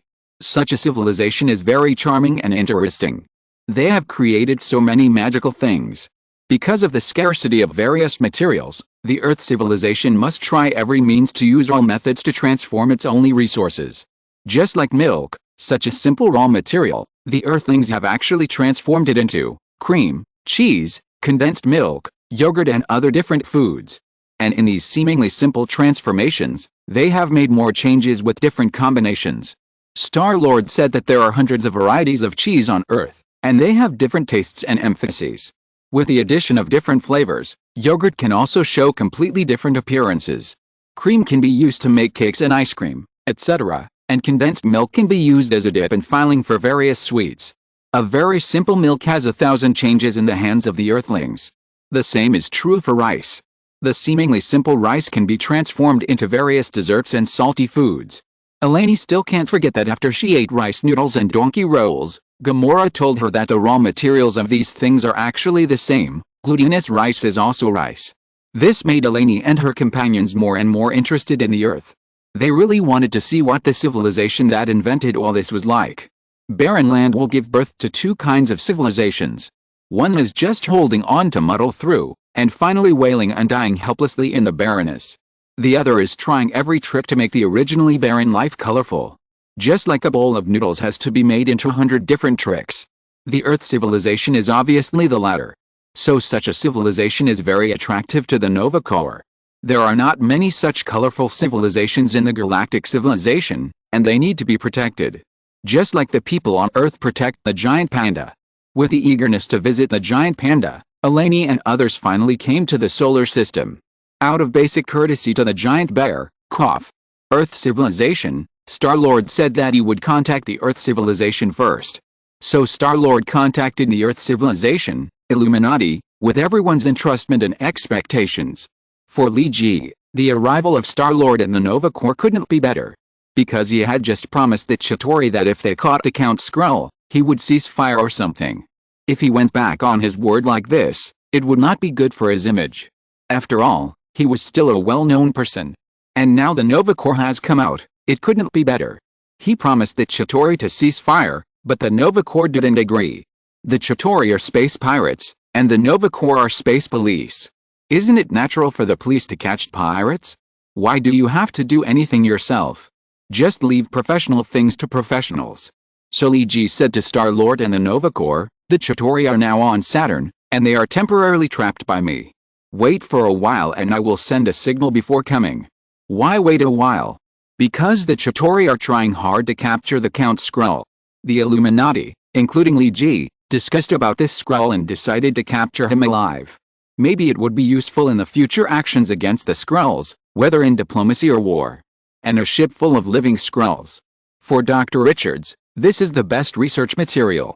He would not feel bad even if he took some for slice research. The most important thing is to let Dr. Richards develop a genetic drug specifically for dealing with the Skrulls as soon as possible. After experiencing arduous resistance and breakout, the Skrull spaceship led by Legio was officially captured by the Chitauri. The Chitauri also kept the promise and sent the Skrull spaceship to Lee Ji's fleet as a gift. The weapons of the spaceship were all removed and the engine was also destroyed. The general of the Chitauri sent a message to Lee Ji, "Dear General of the Earth civilization, do you think our sincerity is enough?" After receiving the Skrull spaceship, Lee Ji immediately sent a Yamato mixed fleet to escort the spaceship. As for General Chitauri's question, Lee Ji said generously, "I am very satisfied. I have seen your sincerity. Then can we go?" General Chitauri said so with hope. Lee Ji did not comment, "Of course, please. But remember not to come to the solar system again in the future." Of course, of course. The space pirates now have no integrity at all, and the general nodded like pounding garlic. But just as General Chitauri nodded like pounding garlic and was excited and ready to leave with the fleet, suddenly a strong jump energy came. Then came a voice that frightened the Chitauri. "Chitauri, I am Eleni, the Centurion of the Nova Corps. Now you have been surrounded by the Nova Corps, and now I order you to surrender immediately. Otherwise, you will be killed without mercy." Looking at the Nova Corps that suddenly appeared, and the Earth fleet that had been resting for a while, General Chitauri suddenly understood something. He angrily slapped the armrest of his seat and cursed fiercely, "Despicable Earthlings! You will not have a good death." At this time, the Chitauri general received another message from Lee Ji. He didn't know why this despicable Earthling had the nerve to communicate with him.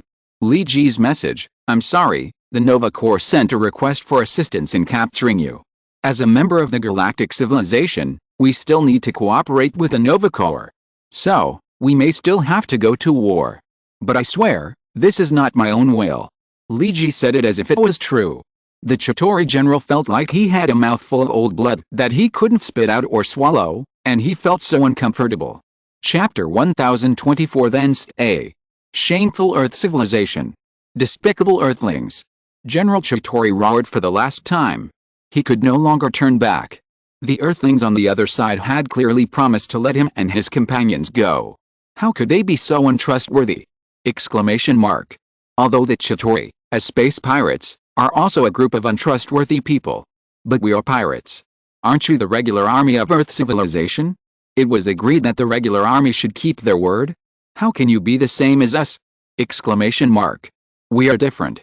Exclamation mark. The generals and adjutants of the Chitauri were at their wits' end. The arrival of the Nova Corps fleet was a dose of highly toxic arsenic for them.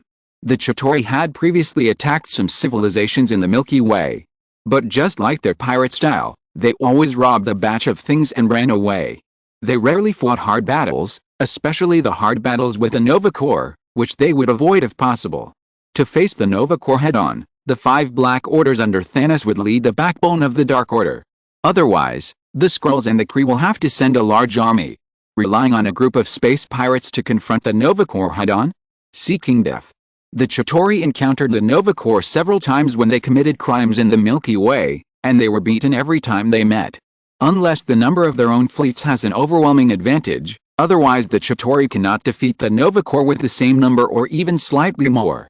It is precisely because the Nova Corps has such a strong combat power that they can clearly offer a bounty for Thanos.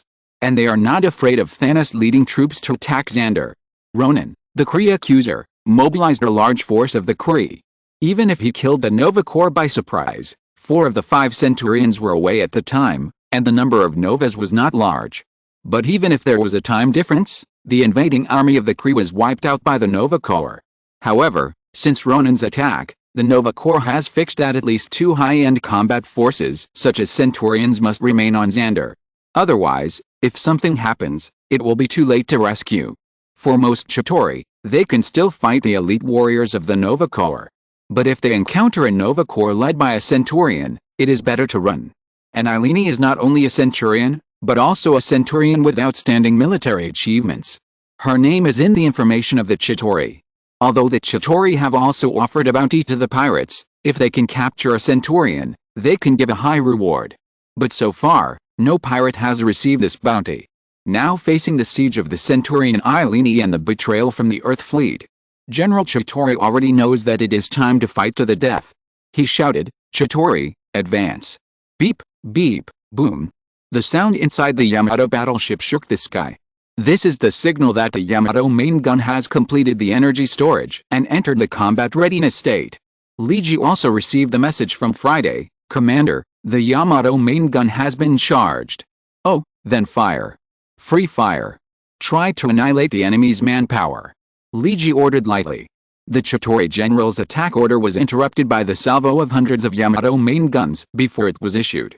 Passing through the darkness and coldness of the universe, the plasma cannon brought light and warmth to the Chitauri fleet. Although the Chitauri said that they didn't like light and warmth at all, they just shrank quietly in the dark corners of the universe.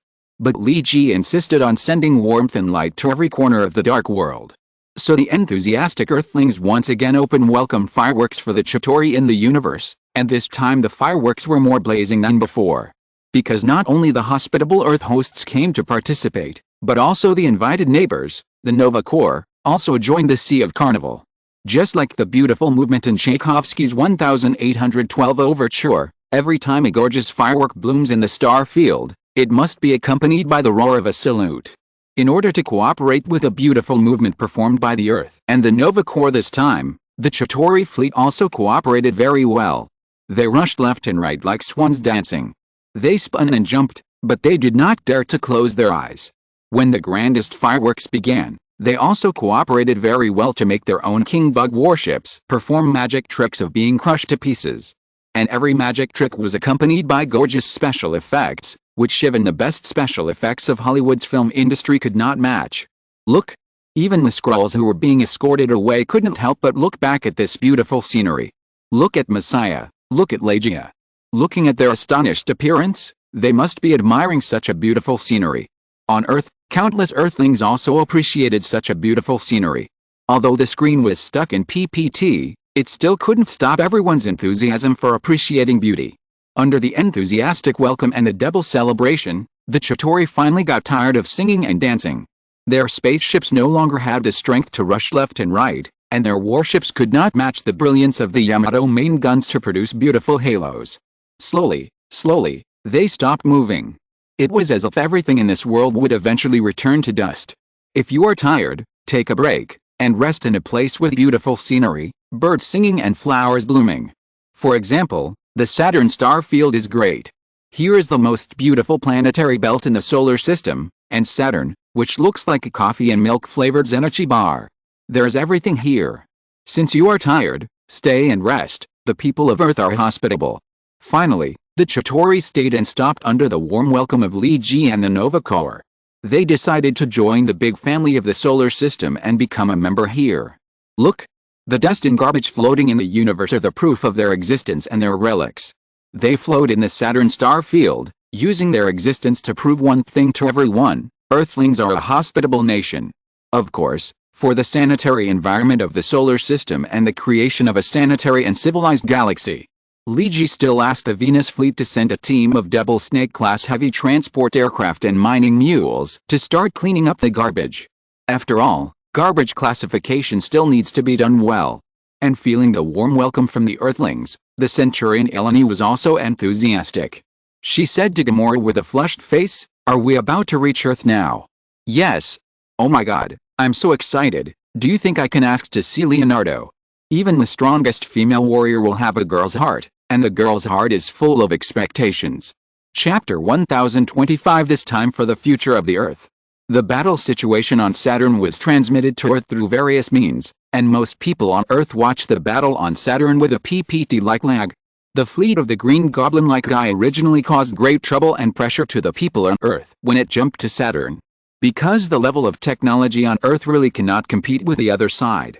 And now, the goblin fleet was destroyed by the joint attack of two unknown outer-shaped fleets. Is this a good thing for the Earth? As for the main leaders of this world, they know a little more. For example, they know that one of the fleets that attacked the goblin fleet belongs to the Inhumans. And this Inhuman is the remnant of the last civilization era. They have actually lived on Earth for a long time. They are a branch of humans. And they had contact with the one-eyed Nick in their early years. In order to get more information, the US president released Nick, who was imprisoned in Washington, and let him make a more detailed report. And all this was originally designed by Lee G and others. Captain Rogers only needs to follow the steps and does not need to do anything special. Nick Fury was also officially released from the prison in Washington through this incident. Although the person in the cell was not his real body, but a mutant agent with the ability to transform. However, it is still very important to get Nick Fury out openly, because Nick can still do a lot of things. He is smart and cunning. Although what he does may not be approved by people, it is now an extraordinary era and some extraordinary people are needed to do things. Compared to Nick and Captain Rogers meeting and talking with the 5 permanent members of the United Nations and revealing the Inhumans, Lee G encountered a more difficult problem at the Venus base. The problem was sent by Star-Lord Quill. After destroying the Chitauri and arresting Count Messiah of Skrull, Star-Lord contacted Lee G through the communication channel. It looks like you did a good job. The Chitauri suffered a great loss before we came.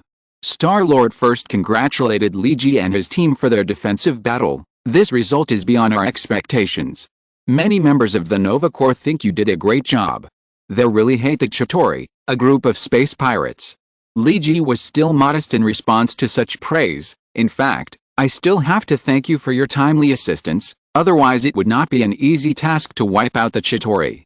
After a wave of commercial praise, everyone was very happy. After the praise, Star-Lord started to talk about business. Your plan is very good. Earth's food, movies, games, comics and other entertainment methods have won extraordinary praise on Xander. This time's support is a good proof. This time, the Nova Corps came to participate in the rescue of the Earth on a voluntary basis. Most of them enjoyed the food, wine and various entertainment products of the Earth. It can be said that the Nova Corps members who came to support the Earth this time are all pro-Earth factions within the Nova Corps. Star-Lord said very solemnly. Lee G also answered very seriously, I understand. In that case, after cleaning up the battlefield, I will hold a grand celebration banquet. I will send delicious food, fine wine and various comfort supplies to your fleet, so that all the new Star Warriors can enjoy the warm hospitality of the Earth. These are what they should be. After all, they have come to rescue from a distance of XX light years, so these things are nothing. Yet, Star-Lord nodded and said, by the way, some warriors have some personal needs. For example, a group of members of the Ice and Fire Alliance fan club strongly request to watch the story after the first season of A Song of Ice and Fire. The Illuminati translated the story of the first season of A Song of Ice and Fire for Star-Lord to take back. Now the fans who have only watched the first season strongly request to watch the second season. That's no problem, I will have someone translate it overnight. Lee G agreed to this request directly. Well, there is one more thing. Some people want to eat the beef Wellington, shrimp dumplings, tonkatsu ramen, etc. that appear in the movie. I will send you a detailed flyer later. Okay, send it to me. I will prepare it. Lee G never thought of refusing these requests. By the way, there is another request that is a bit more troublesome. Star-Lord read the things that Lee G was asked to prepare on the small note and said with a bitter face. Lee G, what? Quill, the leader of our army this time is actually a Centurion Eleni. She is our leader and also a strong fan of Earth culture. That's a good thing. But she is overly addicted to movies. Well, what movie? Titanic. She is hopelessly trapped in the romance in the movie. That's normal. Many women who watch this movie for the first time will be like this. It's normal. Wasn't it the same when Gamora watched it at that time? The problem is that she really wants to meet the leading actor Leonardo DiCaprio. Star-Lord said the trouble. Lee G said without thinking too much, oh, I see. No problem, I'll find a way to arrange it. The Illuminati is capable of arranging for Leonardo to come out to meet guests. Star-Lord shook his head. You don't understand. She wants to see the handsome and suave Leonardo DiCaprio who played Jack in Titanic.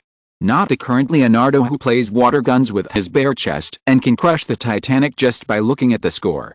Hearing what Star-Lord said, Lee Ji was silent for a while.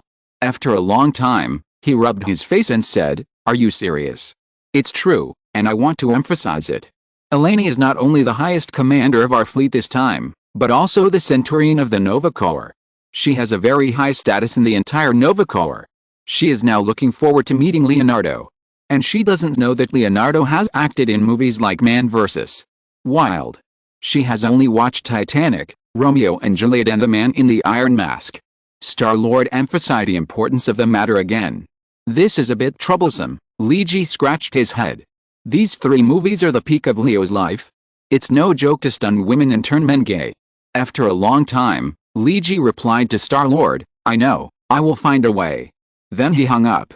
Then he immediately contacted Tony Stark and said to him, "I need a very important X-Beauty product now, right away. This time it is for the future of the Earth." End of this chapter. Thank you very much for reaching the end. Don't forget to like. Looking for more exclusive content and immediate access? Subscribe to our Patreon. Remember, every like, subscription, or donation encourages us to continue. Thanks to everyone. See you in the next video.